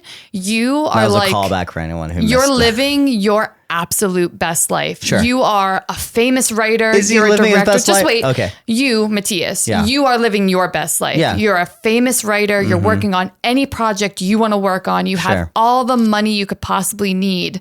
Would that still change the fact that you, Mattias, right now cease to exist? You have to stop living, but there's a version of you that still gets to have all those things. You don't get to reap any of those benefits. Okay, but we get to the question of like who's who in that situation. I think like you're telling me if I'm what's changing? What's changing for you? Am I not living my best life here? You're telling me you're time traveling to me and I am living my best life and I don't want it to change? So I'm trying to put you into Kirk's position. Who's not living his best life? He's living this version of his life. Sure. But so your argument was that, you know, he still has this like fame and that his conquests are known. So he has this clout and this power and this success in a different timeline. But this Kirk won't get to experience that. So I don't see how it would sway his decision, because whether that Kirk is successful or not, alive or not, this Kirk ceases to exist. He doesn't get to reap any of the benefits of what that Kirk is doing. He literally just stops existing. Well, so I don't see that playing into his decision if he's not even a part of it. I think if I was, again, if we know about time travel, and especially if we've ever talked about it in my sci-fi universe, which we probably like have and like dealt with and tried to figure out like what the ramifications of it are, and we've seen movies, whatever, you know, like in any sort of case, you come to me, whether I'm living my best life or not living my best life, I feel like it should be new. It is so much more nuanced and so much more complicated that I would feel like, the thing that I need like doesn't need to change. You know, we talked about what would you go back and like change. You know, there's a lot of people, myself included, that believes like, well, yeah, if I could go back and change something, maybe I would change this. But then like knowing that it would be a different person or a different version, I was like, I wouldn't change anything because I wouldn't be who I am today if it wasn't for those things. So I can understand Kirk's side, whether he's living his best life or not, especially if he's not living his best life, feeling like this is something that I really need to stick with. I can't change that because I don't know who I am in that person. You know, it's like, it doesn't matter what I become or what I do. I don't think I would change it because I don't know who that person is. Right. It doesn't sound like me, you know? I and agree. So therefore, like, I wish there was more pushback on this. I wish like we had seen more of that struggle and like what that actually meant, because that to me is like an interesting time travel like episode or movie, you know? And especially I wish that they had kind of represented Kirk a little bit differently. You know, I don't know if he is. Maybe there's some subtle things that I don't know because I'm not a Kirk aficionado. And also they're trying to represent Kirk as Kirk, I believe. But like if a Kirk who is not in a utopia, who's dealing with a ravaged world and who is been at war, when she's like, well, when she tells him is like, our universe, you're not at war. You're not dealing with war. I'm like, oh, that's interesting. He doesn't feel like a militaristic, like I've been to war, seen a lot of people die kind of like person, you know? He doesn't feel tired or any of the things that I would think a person who's living in this timeline, who's dealt with the things they had and struggling to like deal with an enterprise during wartime, which is a lot different from dealing with an enterprise as an explorer, which is the thing that she says you could be an explorer, which is the thing that I guess appeals to him, which is interesting. You know, like you could have a better life. That's fine. But he doesn't feel like that other person to me, which I think is strange that they didn't do that. You know, that Paul Wesley didn't even take the time of like, what is this new Kirk? Yeah. You know, and I wish they had done that a little bit more. Again, I think it's interesting discussions. The thing that I love the show about is like it's bringing up this topic and this discussion, and yet I'm still kind of criticizing that they didn't do it well enough, you know? Yeah. So it's, you know, I guess that double-edged sword or whatever it is, you know? Yeah. So do you still think that selfishness played into his decision to like switch over and buy into Lon's a little bit of selfishness because, you know, I mean, what hero isn't selfish, you know, like anything that we do. So even though it's like, oh, I don't know that person, it doesn't impact me. There's also still the selfishness of like, oh, but at least I'm famous. The selfishness, a little bit of selflessness, I guess, if it's about Sam more, which is what I guess they lead us to believe in, you know, is that it's more about the fact that he wants to see his brother alive and it doesn't matter what his character is or who he is in that timeline as long as the people he loves are still there and alive, you know? I mean, we've, again, in the J.J. Abrams one, we dealt with time travel as well with a time traveling Spock, you know, and him telling a young Kirk was like, no, me and you are friends.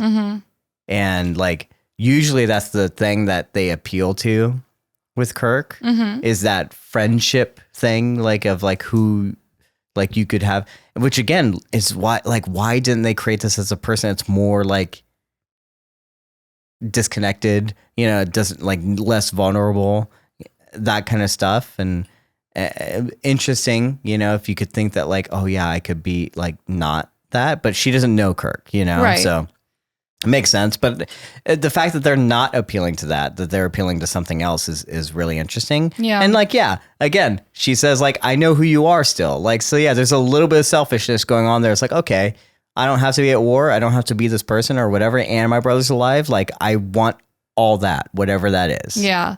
I really do like that he buys into, again, the best version possible. And if we operate under the idea that, and I will touch on this too when we get to a little later in the episode, but the idea of like nature versus nurture and who are we at our core versus who do we become when we're, you know, surrounded by certain stimuli. I do kind of like the idea that like that Kirk spirit is always in him, whether he's at war, or whether he's in this timeline or another one, that part of him is always there to be appealed to. I agree with you. A dynamic would be interesting to see, you know, what if Kirk didn't have that unbreakable Kirk spirit? What if we met a Kirk that was more like La'an, more guarded, more concerned, a little more off-putting?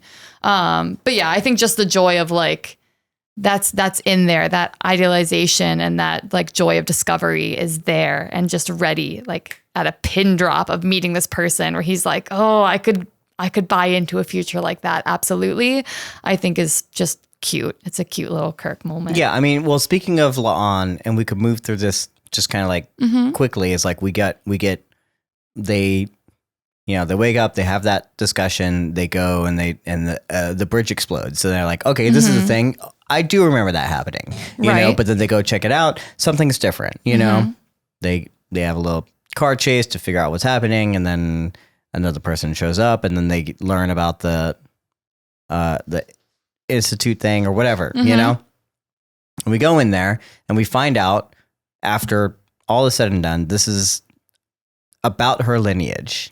This has something to do with the person that the Romulan that has been here for months. And the thing that has changed is that she came back and she killed Hitler. Basically, we talked about this, you know, what Khan represents in the Star Trek canon.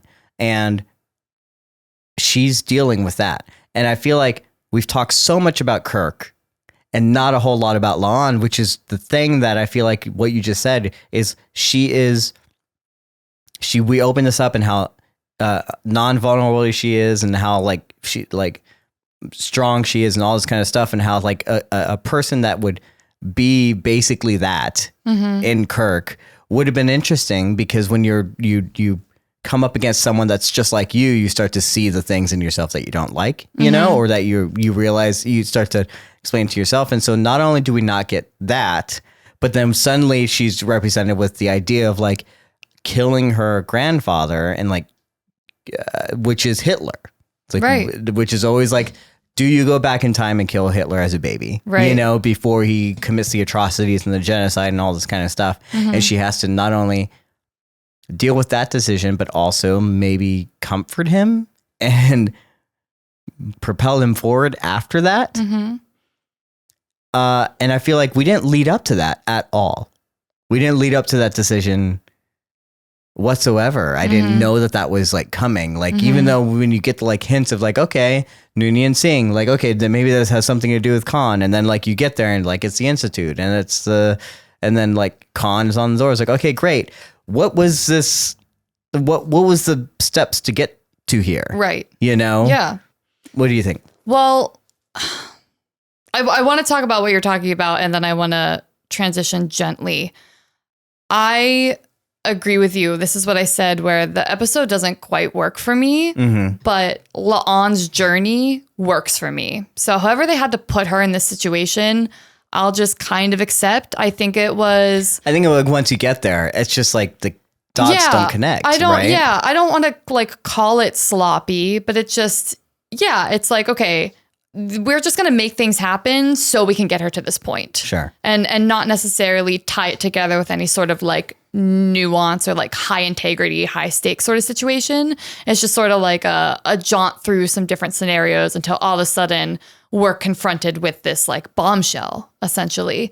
But let's talk about, again, I mentioned it earlier, the moment in the car with Kirk where she realizes that he doesn't know the name Noonien Singh, and how much freedom that allows her immediately. Her entire life, she's been prejudged based on her name.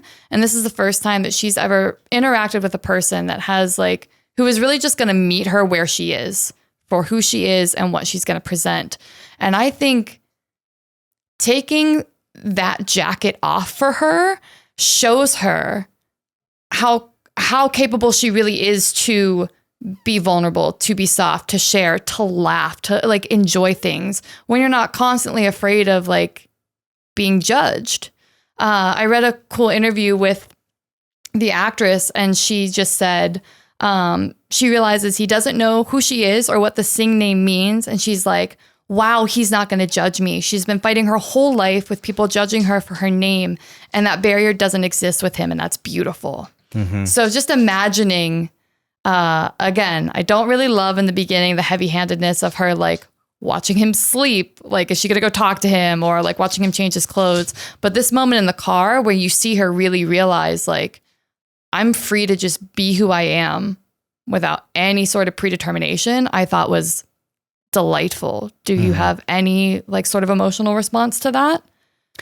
I mean, I think that like what you're saying is awesome and great, and that you're seeing that stuff in there. I think that that's all very true. I just don't like, it's, again, it kind of comes, it kind of comes and goes, you know, that idea and that feeling. And so we're left with this idea. We didn't really explore it, you know. I wish that was like explored from the very beginning, you know. And then that was the thing where she was like, okay, now reintroducing herself to someone new that she's never met before, and then with that new freedom, you know. But we don't really get that, you know, because almost immediately like he dies, and so like it doesn't matter, you know. Like it doesn't really, like, it comes and goes, you know. I have a suspicion. This is, I don't want to jump ahead permanently, but near the end of the episode where La'an calls our timeline, like prime timeline Kirk for the first time. This is their first actual interaction with each other. I think that's her mourning the loss of a connection. Sure.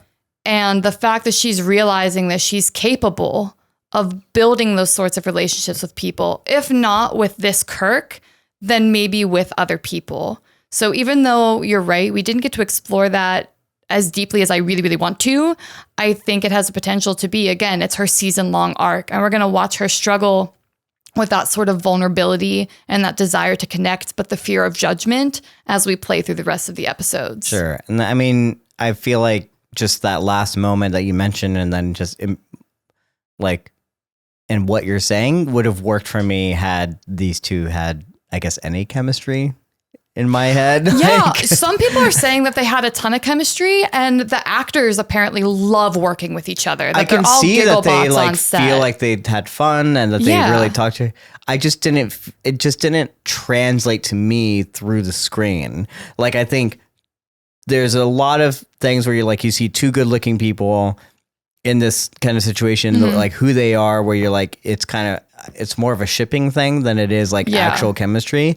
I just didn't see it. Like I didn't connect with what Lon was connecting to, I didn't connect with what Kirk was connecting to when the like kiss happens. Like I didn't really, I was like, yeah, I can see it coming because like clearly like putting it on the screen for me, like there's like is a thing there. I was like, okay, you're telling me that this is happening, but I didn't feel it myself. I agree with that. And so to me when I'm saying like non-chemistry. Yeah, I agree with you. I think this would have been possibly even a stronger. I really hate the trope of hashtag strong independent woman until falls in love. Yeah. Which is what this is. Apparently she's immediately kind of attracted and drawn to Kirk. They kiss, you know what I mean? And now we see her walls soften. Like that's a really boring thing for me to keep watching. I think the integrity of friendship is super underrated. So even if we would have just seen them like be the friends that the two actors are, and then you lose this friend, this person that saw you, it didn't have to be like a love thing. I think that would have read to me perfectly on screen without trying to like feed me this possible romance between the two of them. I guess I felt like also like the romance, there's something interesting because like I can understand when you're trying to juggle multiple things, like part of me wants me for this episode to have been shot more of like a romantic comedy, and for that have been the main thing. If that was like what she was struggling with, and not have to do with like saving a timeline. Right. Just kind of coincidence. But I guess you can't also like give them a mission and give them something without it having to like intersect with each other. So it's like, maybe it's just the way that a show has to be structured. And we have so limited time to do both things, so I don't really know because I feel like both of it can work and is working to a certain extent. It's just, I guess my first time viewing it just didn't work like in this context, you know? Right. And again, it's like not shot like it kind of almost the love thing, even though you see it coming, also still comes out of nowhere. That's contradictory to say, but that's just how it feels. No, I somehow completely understand and agree with what you're saying. And I feel like had it been like more leaned into this idea, and especially if they hadn't done the whole like, oh, we're two people that like clash, because we're so hard-headed, kind of thing. And then we like, I guess, fall in love kind of, it was like, if more of like we saw something change in her when she saw Kirk, or whatever. Maybe like I was like, oh, okay, this is gonna be that kind of episode, know. But they didn't give us that, so I don't know. Well, off the heels of La'an realizing that someone can see her and not judge her, let's talk about her interaction with Child Khan. An idea that hit me on my second rewatch is that we know La'an struggles with like the feeling of judgment and predetermination and what she is because of her name. And in this moment, she sees a child who will become a tyrant, but right now is just like a lab rat.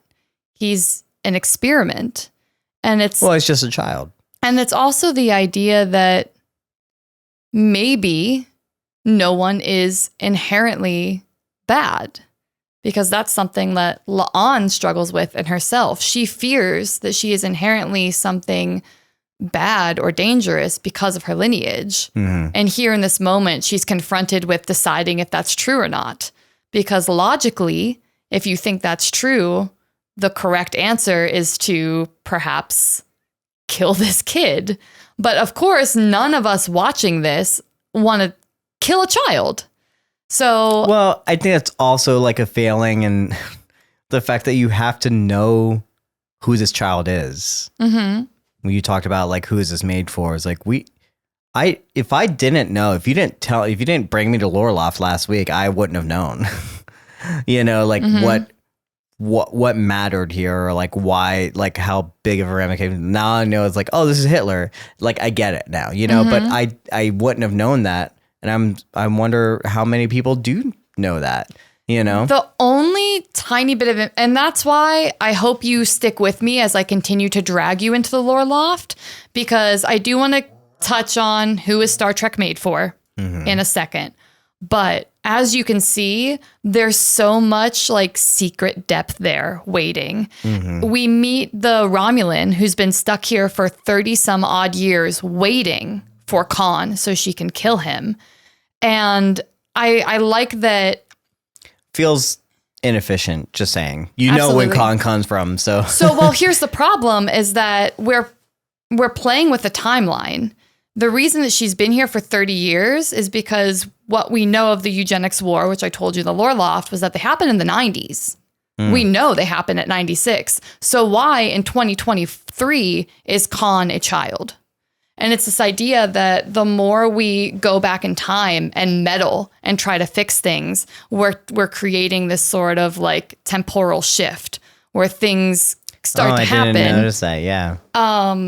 So I think that's the writer's way of being like, maybe things aren't going to happen perfectly in our timeline, but we're going to like make things happen. So they can change things the way that they want to. So they can pace things accordingly. Sure, because a note I read. So I mean, it makes sense because there's only so Yeah. many ways we can say like that. You know, what's the thing that I'm looking for? Like Captain America's from World War II or something. You know what I'm saying? Like Right. whatever, like things like that. Like, Right. yeah. And when I was thinking about who is Star Trek made for, as I was contemplating the fact that this wasn't my favorite episode because there wasn't enough lore for me, I was reading an article. His name is Brandon Braga. He was on Next Gen Voyager. He did 2 of the Star Trek movies and co-created Enterprise. So he's been part of the Star Trek fandom for a while. But he did an interview where he was like, I don't care what happened in the original series, because the direct quote is, I could care less what was mentioned in the original series, because how much fun is it really to have to explain to 98% of your viewing audience what the fuck the eugenic wars are? Yeah. Which is totally true, because I dragged you into the lore loft, dumped a bunch of information on you. I like to think it betters the experience because you have more knowledge, but ultimately, what kind of casual viewer is coming to Star Trek to like dump on that information? Plus, if the eugenics wars happen when we think they happened in the 90s, you can never really go back in time and not be burdened with all of that like destruction and calamity. So it's easier to not kind of deal with it. So I think that's why that they put the explanation in when the Romulans like, what does she say? I thought I had it written down, but it's the idea that time shifts because we've meddled in it so much that even though these events are predestined and they will eventually happen, now we don't know when because we fucked so badly with time. And that's why we create, they're not called the TVA. I looked it up and I don't remember because I didn't write it down, even though I thought I would remember. But that's why they're created later on in like Voyager. Because Wait, does this already exist in another series? yes, but it's it's in a future series. I So, understand that yeah. it's a future series, but I thought this is not. I didn't know that it already existed. Yeah, but the TVA is just what I'm going to call them. They do exist, yeah. And yeah, it's just because we just keep meddling in shit. People just keep trying to meddle in Earth's history, and well, once you have time travel, you know, it's fucking all bets are off. That's the thing. Is like I don't know. Time travel is such a weird thing. So we love stories about time travel, and it involves so many of our things. But like at the end of the day, if like inventing time travel should never be like, as soon as you do, things are fucked. Like it doesn't matter 100% how it's fucked or what way it's fucked or whatever. It's just like it's screwed up because as soon as it's available, like it can screw up a lot. And again, you can talk about like maybe time has already been fucked, and it is, and then we're fucked. It doesn't matter. You never know, because it just is. Yeah. Because we go back to like, well, if we don't know that it's fucked, how do I know my life isn't better in another life? I was like, then I am fucked. I don't know. So yeah, I think that's another nitpick with this episode for me is just, if there are no like real consequences to your timeline or your time travel stories, it's just not as interesting to me, because all you have to do is erase that timeline and then none of it mattered anyways. You can just kind of like dick around, do some random shit that doesn't fit in canon, and then, but we washed our hands because it didn't actually happen. So I really, really, really want to continue to explore La'an's emotional inner world, because that's the only thing I got out of this episode. Yeah, probably. Because I mean, like, there was no consequences had she killed Khan anyway, because she had a device that allowed her that protects her and her timeline. Exactly. Yeah. So it's like, even if it would have been a bigger struggle of the calamity of Khan creates the utopia of the Federation. But if you kill Khan, you save millions and millions of lives, like maybe struggling with that. But nope, she doesn't have to worry about that because she has a device that just protects her timeline completely. So there really are no ramifications to killing Khan. Yeah, and also like just even the idea of like bringing Kirk back to her timeline, which she threw out. And as soon as she tosses out that idea, like, it's not going to happen, because the writers are never going to have the courage to say like, no, this is Kirk, but from a different timeline. You know what I'm saying? Like, that's running around with it. Like, they're never going to have the courage to do something like that and like actually change anything. No. So that's why at the end of the day, like, there are no consequences. No, nothing happens. And it really, all you're left with is like, what did she experience? Whether it happened or not. So like that's why you kind of have to latch on to that, because that's the only thing that changes or not. And it does feel like like classic, not just the original series, but like classic Star Trek, where you have the courtroom drama one, you have the time travel one. I would say you have the holodeck one too, where it's like it's low budget, and where do they go? America, because we're on the lot and that's what we have. Well, and then also we're gonna have a musical one, apparently. So we've read and a possibility for this season. But yeah, like what you said, like even like the fact that this was filmed in Toronto, which is in our time, is just a place where a lot of things are filmed, if you didn't know that, So it was like, I was curious, like, is Toronto like actually a place where the eugenics wars start, or is that just not a thing? It just happened to be here because they're filming in Toronto, probably. Right. Absolutely. 100%. It's a big film town, if y'all didn't know that. Almost everything you watch is probably filmed in Toronto. Atlanta right now and Toronto. So there's that fun fact. So yeah, as you said, it's like, why are we doing a holodeck episode? So we can do it here, know? So we can save some money while Anson Mount is gone with his kid. Yeah, reminds me of when we watched Castle, and they did like, we're going to LA, because it's all like takes place in New York, and we're like, we're gonna send our characters to LA. It's all filmed in LA. Like the actors live in LA, but they do an LA episode because the show takes place in New York. And it's so funny that to like think about like the behind the scenes of that kind of stuff. But also, but like, so I don't know what you were saying about all that, but the classic episodes. Oh, just that this very much felt like that, where, you know, Anson Mount's gone. We can film on location in Toronto. We can still explore one of our like important characters without having to like be on a spaceship and have like a space story that interacts with canon. And it's like, you can just kind of experience La'an's inner world. Yeah. So that's fine with me. Again, a little bit, it's not deep enough yet. And I'm hoping that's because we're just, as the season grows, we just continue to get more information each episode. Or they just leave it at that. So I don't know. I mean, we said that about the last episode too. Remember, we were like, oh, I wish they would have given us maybe some more information about this or that. And I feel like this episode ties in a little bit with what we were talking about in the last episode. And it's like, if you would have known more about what was happening now, maybe you would have cared more. Not with Una. Right. You know? So, or like with the eugenics war and like knowing Khan and stuff. It's like, are they just peppering in this information slowly so it's more palatable to a new audience? Yeah. Which is a great segue into Mattias as someone that is new to Star Trek. You're segueing too early. Hold on. Oh. We have 2 questions. Oh. Sorry. Go ahead. Would you kill your grandfather if he was Hitler? Okay. And next question. No, you're not doing it. I had an important segue, and no, I'm not gonna answer that. And then how do you feel about at the end of it? Like, should we get what her emotional journey is? Because you said like this is the thing that you're latching onto. So now we get to the end. She's come back. She's fixed the timeline, as it were, and she checks in on the crew, and she just takes a moment there to like, I guess, appreciate the things that are, and then she goes and laments the things that are not. And the great job on the actress, because like that emotional moment and the way that she internalized that and did that like was fucking amazing. I don't think it led me to get to the same place with her, but my heart breaks for her when that happens, because the actress is good. Yes. You know?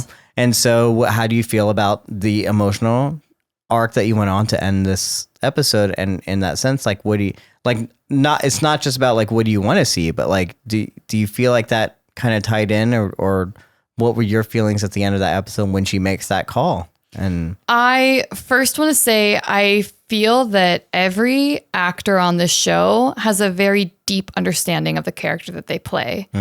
And that comes through beautifully with La'an.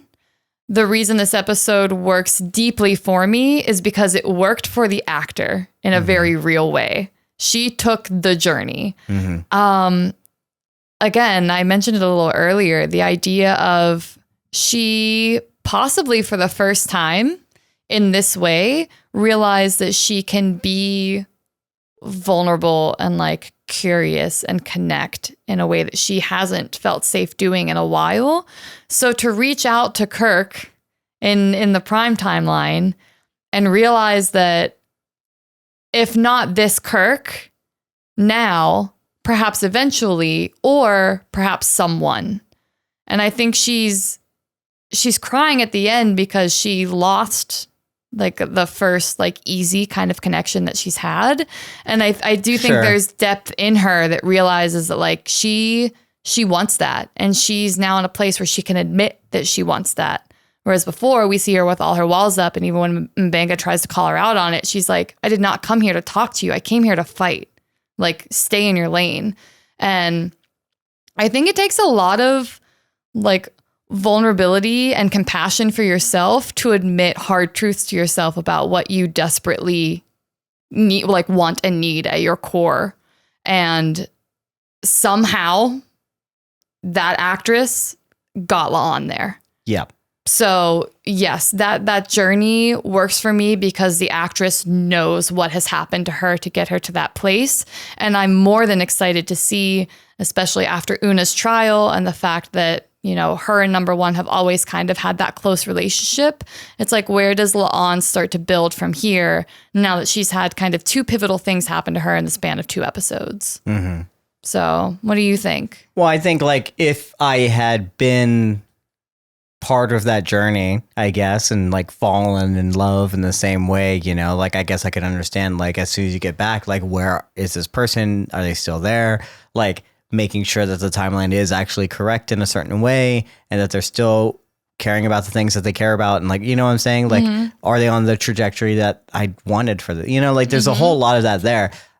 I don't think that I connected with it in like the same way. Like, I don't think I was like, oh, she's in love all of a sudden. So I guess like, yeah, you know, the emotional thing, I was like, oh man, like I feel for you, but also like, was it really that special? You know what I'm saying? Like, I was like, I think you're really being, I don't want to call a woman too emotional. You know, she fell into an episode and she cried. So like, you know, it's maybe a lot of tropes going on here, but at the same time, like it felt more than it probably would have been. But I love what your explanation is of that, because I think it's true. Like in being in that mindset and being in that place, like makes a lot of sense for that journey and where she's going. So I'm not like opposed to it, Yeah. And I do wish that she had ended the episode going to talk to M'Benga, like in a sense of like, hey, I'm here to like talk. I need to talk to someone, or it's like whatever, not even to say like what happened, but just to,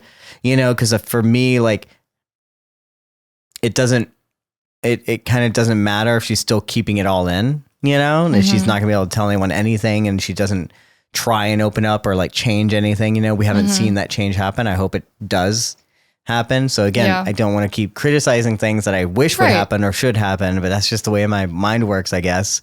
But I can understand like everything that you're saying. I think that's like lovely and true and emotional and like beautiful to like, and again, the actress just having that emotion and being so vulnerable, like on screen, was unexpected, like in a good way. Also just unexpected in an unexpected way, but also unexpected in a good way. And mostly because again, performance is just really good, Yeah. like the fact that she felt it, it's like, I believed it. Yes, absolutely. So that's all I can say on that. Hello, Madigan. I also, another like piece of energy that ties into that is the fact that she is met by that agent who's like, hey, don't forget, like you can't tell anyone shit about this, because that's already La'an's like default. That stuff bothers me mostly because it's like, okay, great writers. Now we're saying like, did it happen? Did it not happen? Because basically in our mind, it never happened. It only happened because you can't change anything. It only happened to La'an. Yeah. So for her to be in that like complex, vulnerable state, to maybe come back and realize, maybe I do need to talk to someone. Maybe I want to tell, like, I need to share this experience that I've had, not only with Kirk, but with everything that happened with Khan and the emotions she was reckoning with there. And then to be told, you actually can't share any of these feelings, I think is another reason that she just like kind of breaks down and cries. Because how do you, whether we got to experience the ride with her or not, how do you go through the traumatic ride that La'an has just been through, falling in love in like a day, dealing with your ancestry, deciding like the fate of your timeline, reckoning with, are you inherently good? And is this child inherently bad? Like the weight of all of this shit, and then put it all back in the box. Because you can't tell anyone. You can't talk, like she could talk to number one about it, probably in a perfect world, you know what I mean, about some of the augment stuff and the thing that she had been through. I know number one would be there for her. And not that I would call you up and be like, hey, Mattias, I met you in another timeline and we like fell in love with stuff. Do you want to maybe go on a date with me? But just like M'Benga would be there for her if he kind of also acts as the ship's therapist. Like just to talk through your emotions with another human being is a critical part of understanding what you're feeling and how to navigate it moving forward. And now, even if there was a part of her that might be willing to start to bud open, that's shut down. Because how do you explain any of what you're feeling without being able to tell people what you've been through?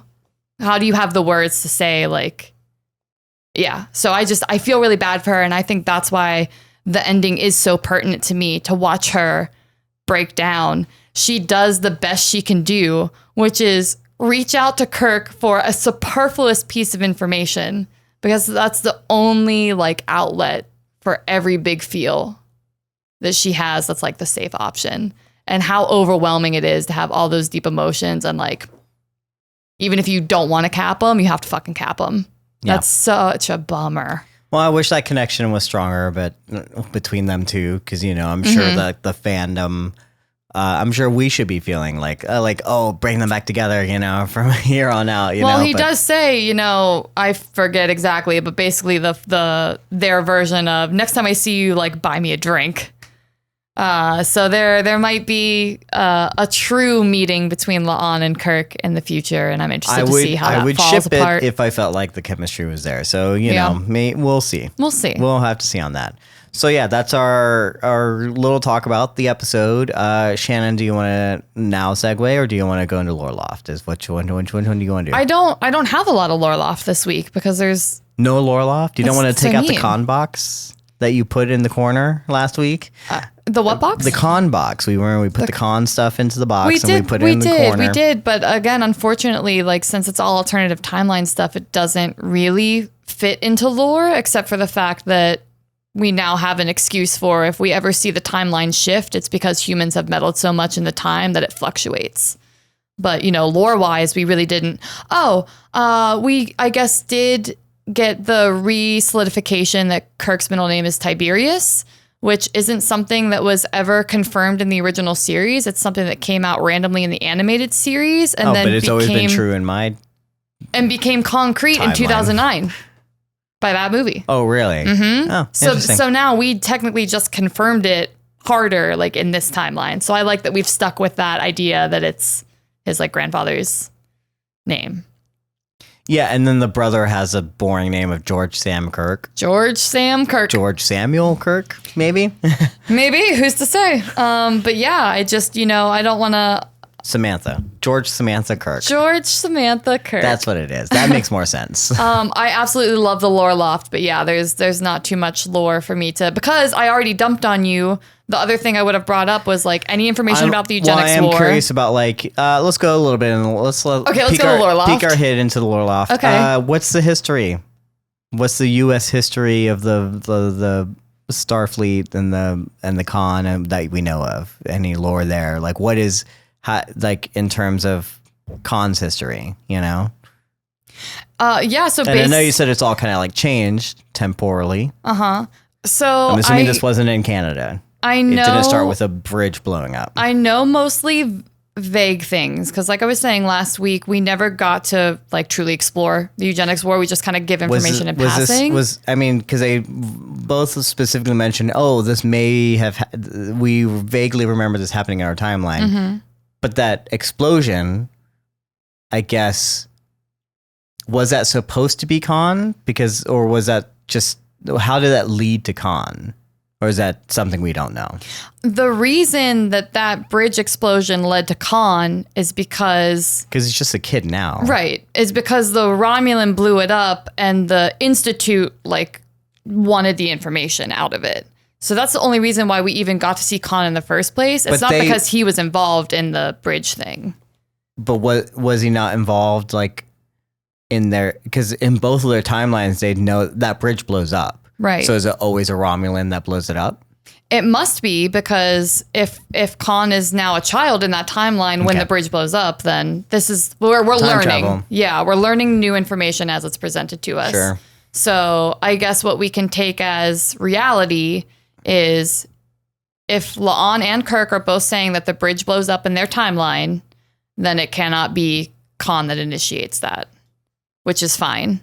It would just be the Romulans and their constant meddling in human history to try to keep them out of like space exploration. So but was that always, did that happen before? Did we have any like lore history of like a bridge blowing up or how Khan kind of came to power in that sense? That it started here, you know? No, we don't have like the fact that Khan, he's not, but like is Canadian and is like in Canada right now. Like, cool. It's not something like we don't know where he was. We only recently kind of discovered where the Con project. I didn't think about the fact that Canada is the one that did all this stuff and not the U.S. I guess. Right. Who was it originally? That's what I mean. Okay. I think it's not so much like United States doing its whole own thing and Canada doing its whole thing. It's like humans were experimenting with this. And in Picard, we realized that it is the Noonien Singh Institute that like started the Con project in the first place. So there is a little nod to that. We know that the eugenics kind of started like under that impetus. But so wait, we know about this Noonien Singh Genetics Lab Institute thing? So is Noonien Singh not technically a family name? It's just like all those children took on Noonien Singh, so she could be a descendant of any of them. Well, so I don't know the names of the other children, which is the problem. But presumably, if he's Khan Noonien Singh from the Noonien Singh laboratory, then those other children are also Teresa Noonien Singh. Whatever. You know what I'm saying? It's all... Right? Yeah. Because again, we've been talking about what is Noonien Singh. Is it tribal, or is it like a title, or is it like an actual like family name? And it doesn't... So I guess it's not a family name, unless he's actually like the kid of like the scientist that is Noonien Singh. Scientist, don't forget, is Noonien Sung. Sure. So that's where I start to get a little bit confused, because again, that scientist is from the same line of people that go to the AI and like create data. And there's a plot line where a descendant of this family lineage, the Noonien Sung, want to take information from the Khan project and integrate it into like robotics.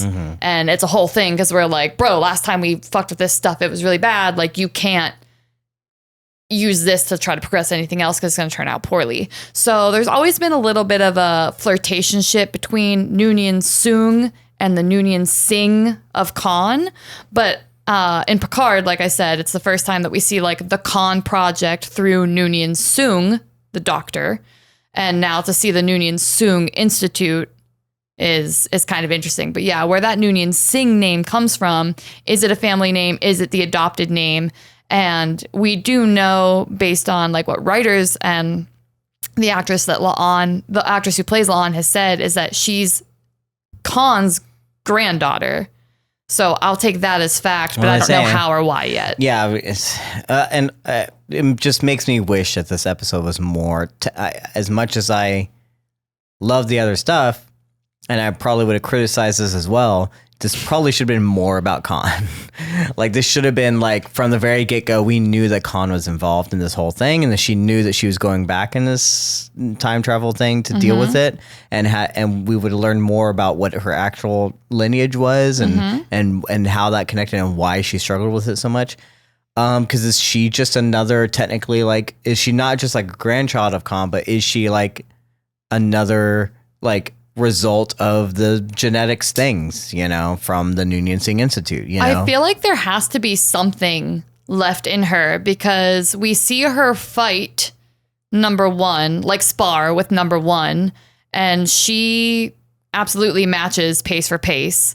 And number one is an augment with like super strength and faster speed. So if she can match her beat for beat, that's kind of interesting. The fact that she can drink Klingon blood wine and basically not be affected is kind of interesting. So I'm wondering if we are getting little tiny hints that like there are residuals of being the product of like a genetic modification. Well, if she's of the lineage, if she's blood relative to genetic modified people, then she's genetically modified. Like that makes sense. But I'm wondering, is it not technically like a clear blood relation?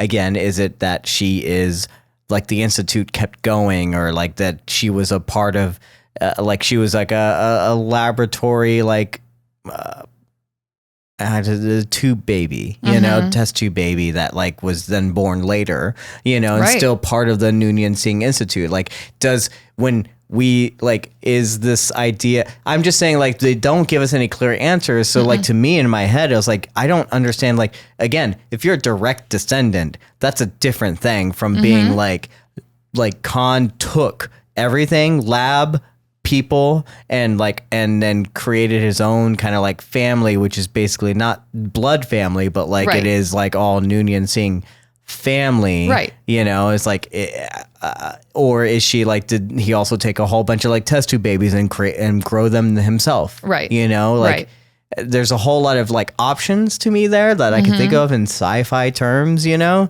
and we don't actually have the answers, and I wish that this had been more about like what is her origin and her lineage, and like how is she dealing with the Khan of it all and stuff like that. But we don't get it until the end when we realize, oh, it was Khan all along, and I'm like, she struggled with some things, but she didn't really struggle with what it just ended up being about. So yeah, lore is light, but it could have probably been more.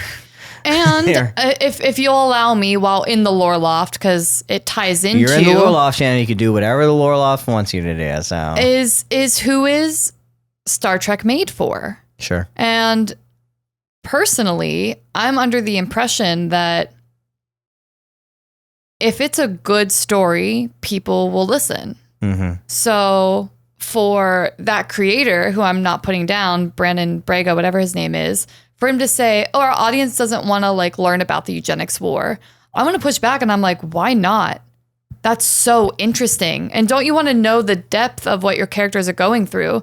Like some of what you're explaining now and some of your complaints are like, none of these things land deeply unless you know what's going on. And I almost feel like they're afraid that if they give you too much information, that it's going to bog the show down and people aren't going to want to watch. There's a lot of shows where like when I watch it, like the information's there and sometimes it's subtle and sometimes those things are there. Like I wanted to start a series called It Was Right There, you know, which is me explaining things that are in movies that people miss or people like criticize when I was like, it was there the whole time. You just like missed it, you know? And I feel like I can feel people like screaming to us. It's like, no, we got all that. Like that was all there for me. Like those emotions and the things. And I'm like, okay, I'm just not seeing it. I'm just not connecting with it, you know? And maybe that's true. And maybe those things are there for people. It's subtle enough or it's just enough for people and that they're getting these things. And I want to say like, that's amazing for those kinds of fans. I would say if I was a new fan watching this episode, none of it would have connected with me. And so I feel like this episode really is only meant for people who have watched Star Trek, who can get those things, who can understand the significance of the name, because if you never explained to me like what Noonien Singh was, if you never told me, I was like, oh, it's Khan. Even when the episode tells me, it's like, oh, it's Khan Noonien Singh. Okay, I'm still having so many questions about it, like what that actually is, and we've never explored like how the lineage actually affects her. You know, because again, we've talked about it. I was like, only when you explained to me like how much. I know Khan. I was like, okay, so Khan from The Wrath of Khan. I get it.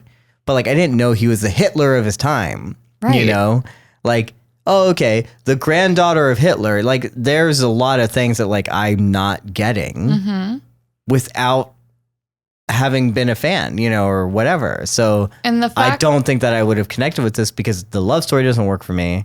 And then the lineage thing like would have gone way over my head. The Romulan agent that they meet. And I know nothing about Romulans either. You know what I'm saying? Like in this idea, like I get that they're at war and I get Romulans are, you know what I'm saying? Like, and that's actually okay because honestly, we like haven't really dealt with Romulans yet. Sure. So it's totally fine. But the Romulan agent is really only there to provide the audience to provide new audience with like the bare minimum bit of information they need to maybe have the story land. Yeah. She's the one that comes in and is like, this is why the timeline's different. If there's any eagle-eyed fans out there that are like, this is not the 90s. Yeah. I came back to kill the greatest dictator in Earth's history. Yeah. Because of his devastation, you guys made it to the stars. Like she just so clearly lays out. That's why she hates Khan, because I was like, why do the Romulans also dislike Khan? It's because they don't like Earth. It's because they don't like Earth, yes. Right. And or because humans. They don't like humans, right? And because Khan leads to, again, us advancing. Yeah. So it's like... Loft. Here's the only... Trademark. Here's like the tiny little bit of information that you need to maybe get through it. And again, that's why I would argue, like I said in the last episode, wouldn't it have been more pertinent to not only hear Una's backstory, but to hear the backstory of why we're so against genetic modification. Yes. Yeah. So to do that, you have to dive into the lore of it. Isn't it more important if you realize that this man was Hitler on a greater scale because he wasn't just taking over Germany. He had the power of a third of the planet. This is a huge deal that we brush over because we don't think an audience is going to want to engage with it. And I would argue that it makes the story better if you tell people the stakes that are here. It's weird that like the creators of Star Trek are never interested in doing because they feel like, oh, it's all been dealt with before, but it hasn't. It hasn't. Exactly. You know? And they're like, afraid to do it. If you haven't actually put it on screen, like we actually haven't dealt with it. Our questions of canon is like, just because it maybe in a book or a comic or in an outline or whatever, you know, or in a Wikipedia article. It's like, doesn't mean that we've ever actually like seen it or dealt with it. And it's like weird how like, they're like, yeah, I'm not interested in that, like doing that kind of stuff. And I'm like, part of me is like, okay, yeah, that makes sense. You know, especially when we're like, if we're talking about, again, Star Wars and the Skywalkers, and someone's like, yeah, I don't want to deal with the Skywalkers anymore. It's like, yeah, okay, well, we've seen the Skywalkers. We get it. You know what I'm saying? But like, as opposed to like, yeah, no, I don't want to deal with the original Sith guy. I was like, I feel like we understand like who the original. I was like, no, well, we never actually saw that story. Exactly. You know, so like you know, like it's really weird that they say that, because if we haven't. I guess maybe the fans like only know those things, or have only dealt with those things, but like until you actually put it pen to paper, put it on the screen, like it never solidifies it, you know? So where is that journey then when we decide, you know, we're treating things with the weight and the urgency that they should have? We know La'an should be struggling because I tell you all this information. But if you're a new person coming in, you do think, like, what is this superfluous, like, overreaction? Because you're only getting a tiny piece of the huge puzzle. And I think even just putting in, like, Kirk to this, I'm, like, asking you questions like, is this a Kirk? Like, what is it? Right. You know what I'm saying? Like, there's, like, the things that you should not be interested in are Enterprise and Kirk. You know what I'm saying? Right. Like, those are the things that you shouldn't be interested in. Like, you should be interested in something else. This is why Picard existed. This is why, like, other things. It's like, you had the chance to go and do something completely different. Right. Instead, you decided to deal with this. You might as well fucking deal with it. Right. You know? And part of the praises that I sung for the first series of Strange New World is the fact that it's a love letter to the original series in every way. And now I'm like, perhaps to a gentle detriment, because the original series was a show in the 60s that never had the foresight to realize that, like, half a century later, we were still going to be diving into this world with the amount of depth and complexity that people want from it. So yeah, the one-off episode with Tribbles was like a passing thought to the writers in the 60s. But now you have the time with all the random little shit that was just haphazardly given to you in the original series to make that mean something now, with the same integrity of why we love the original series, but actually with like depth and stakes and like pain that really wasn't there in the original series. It's also like if you want to do a show that's like about like that kind of stuff, like in doing new things and doing explorer things or whatever, that which what Strange New Worlds was, that's great. I love that. This is why we like Strange New Worlds. Then don't give a character named Noonien Singh. Like that, and not like why would you even do that into her character? Like at some point you have to wrestle with that, but you're saying like, I'm not interested in that, but then why give that character, you know what I'm saying? Like, why introduce it in the first place? You know? So that's why I'm hoping, you know, this is only season 2. It's only episode like 13 total. Well, I hope we have time to just, the part of the reason why Next Gen is so much fun is because we start off with Picard and the crew just kind of episodically, and then we build this whole like deep world with deep relationships in it. So I'm hoping this has time to grow and become something with more depth than here's a character that's going to give you like tertiary information and you just have to play along with it. Well, unfortunately, Discovery, we find, this is going to be its final season. Prodigy was just canceled. Strange New Worlds, if it doesn't forge ahead on its own, is going to suffer the same fate. Yeah. I don't know if it's going to be this season. Right. Maybe it's only going to be next season, you know? And it's like, but they set this up to have to be like a 10-season arc, or at least, or at most, I guess, right? Because like this was, when it started, he saw Vision 10 years in the future. Right. And so we assume... You could time jump a little bit if you had less that we're seasons. always leading to that. Yeah, we can time jump, but we assume we're always leading to that, right? Absolutely. And so like, yeah, like that's a lot amount of seasons, and there's a whole lot of things to explore. And now I'm worried with the way streaming's going, the way the writer strike is going, where the actor strike is going, the way that like Star Trek and Paramount is going in terms of like actually canceling just a whole bunch of things, you know, Star Trek related, that we're not going to get the things that we want it to be. Like, it's not going to be able to stand on its own. It's not going to be the next generation or the Enterprise or the whatever it is, you know, of its time, because it's and as much as you're like, we don't want to explore certain things, but then you're only stuck paying lip service to other things, you know, and giving cameos to Kirk and doing whatever. I love the show for the things that it does, for so many reasons, but it's not those things if you're not interested in it. You know what I'm saying? Then don't do those things. You know, you have a chance to not do those things, but you're still doing it. So I'm kind of confused on just the whole way that it's like direction it's going. And again, we're dealing with kind of filler episodes. Pike, Anson Mount has gone on maternity leave, and we also are dealing very directly with the fact that like this is always going to lead into Kirk and the Enterprise, you know, because this is very much like a prequel that's very directly related to the original series, so you can only escape it so much, you know, but you do have at least 10 years of adventures that we could have, especially when the Enterprise usually goes out on like a 5-year long like voyage, you know, so like what deployment is what we would call that, you know. So like at least 5 seasons of it just being its own thing is what it could be if you decided to do that, but it's weirdly, the first 2 episodes have been like courtroom drama stuck near like a space station on Earth, you know, like everything is like dealing with the Federation. I don't think we're going to get away with that. I don't think we're going to move away from that. So yeah, I trust, believe it or not, the writers. I really do think they have a plan of how all of this is going to, it's like we're drawing you in like this. And it's like, yeah, we're not going to throw too much heavy shit on you to start with. But we're going to start sprinkling it in. Because then as you grow to care more and more and more about these characters, the drama just starts heaping in more and more.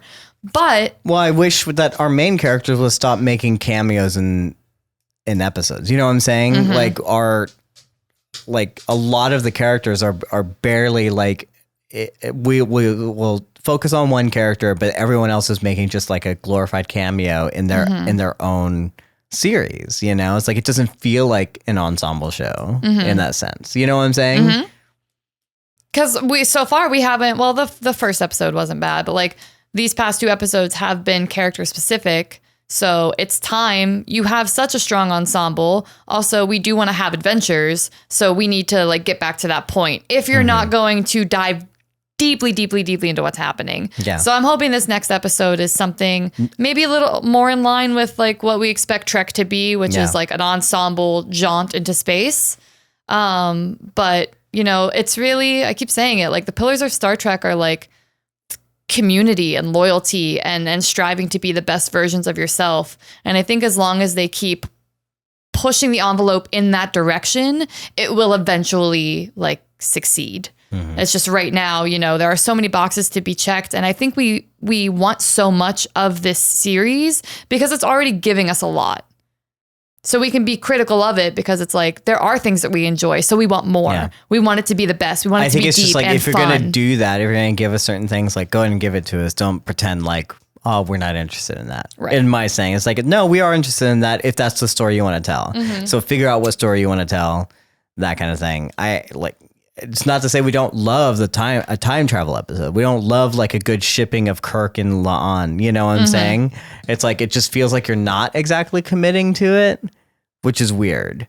You know, it's like, it's like you could commit to these things and these ideas, but then you pull back all of a sudden, you know, or you don't fully give us like a rom-com episode. You don't fully give us like her exploring like who would you kill Hitler episode. You know what I'm saying? Like there's like neither one is really like dialed in. Right.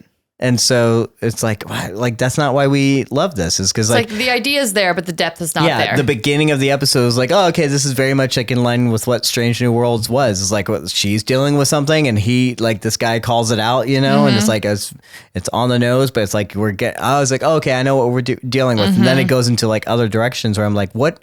But you don't commit to. It's like weird. Yeah. Something kind of funny that I just thought of when you said that about their little smooch is that I'm not joking, every episode that Kirk is in opposite a pretty girl, he's got a kiss.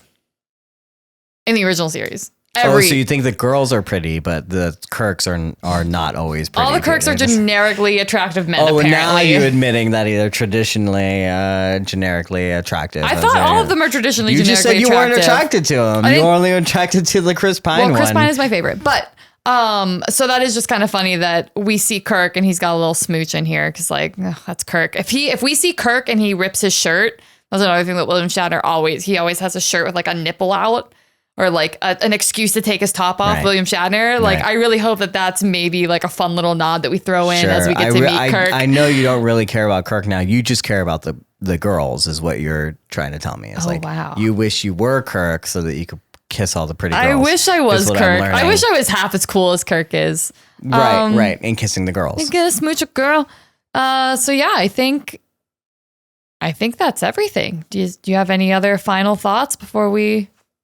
Did you happen to watch Next Time on the Episode or anything like that? There's no trailers. I usually don't watch them. You didn't watch that musical one or possible. I'm sorry. There's no confirmed musical episode, but there's a possibility. Yeah. I get, and honestly, I didn't actually get that from the trailer that you sent me. Again, I didn't watch the trailer. Yeah, I know. You did. I watched the trailer. It was like 2 minutes and 13 seconds, and there wasn't really like much new footage in it. Sure. So I didn't even notice. If I wouldn't have seen the quote that was like possible musical episode, I wouldn't have even got that idea from the trailer that I watched. So I don't know why we're saying that. We'll find out though. I don't want there to be a musical episode. Really? Really? We had a musical episode with Uhura.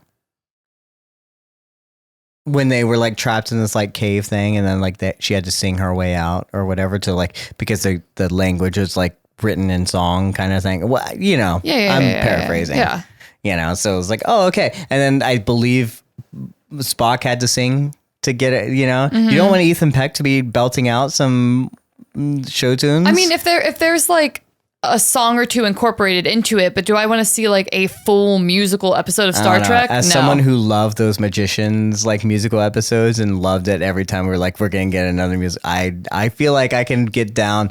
This show is fun and the cast is so much fun. I'm down with it. Give me the cast doing some stuff,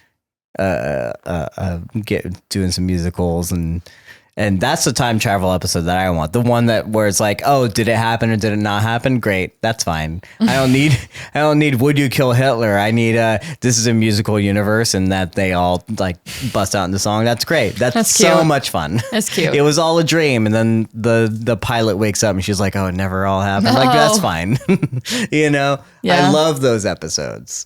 It probably, again, means nothing to anything, but like, whatever. I mean, if this was like a 20 plus episode season, then yeah, I would say give me that episode. Again, considering I have 6 episodes left, I do not want a musical episode. Oh, sure. I would have accepted this episode much better if this like 20 something episodes.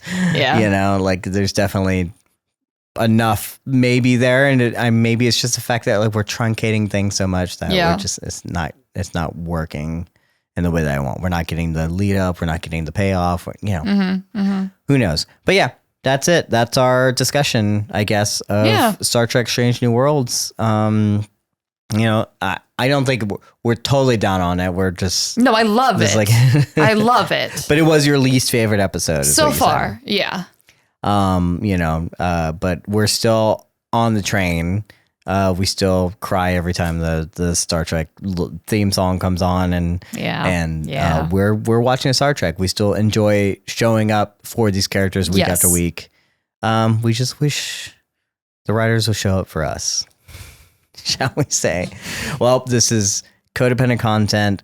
You can find us anywhere that you find podcasts, Spotify, YouTube now specifically. If you want to engage with us, you can go comment there. You can leave a time code mark if there's anything that we missed, if there's anything that you feel like we should have talked about. If you feel like we're being too harsh on the series, you can feel free to go do that and specifically time code it so that I know exactly where I did you wrong, because I know that I did, and I know that you guys think I'm a jerk. So that's fine. Like, so timestamp it so we have actual proof that I can bring to our therapist. I need to learn and change and understand exactly what I'm doing wrong.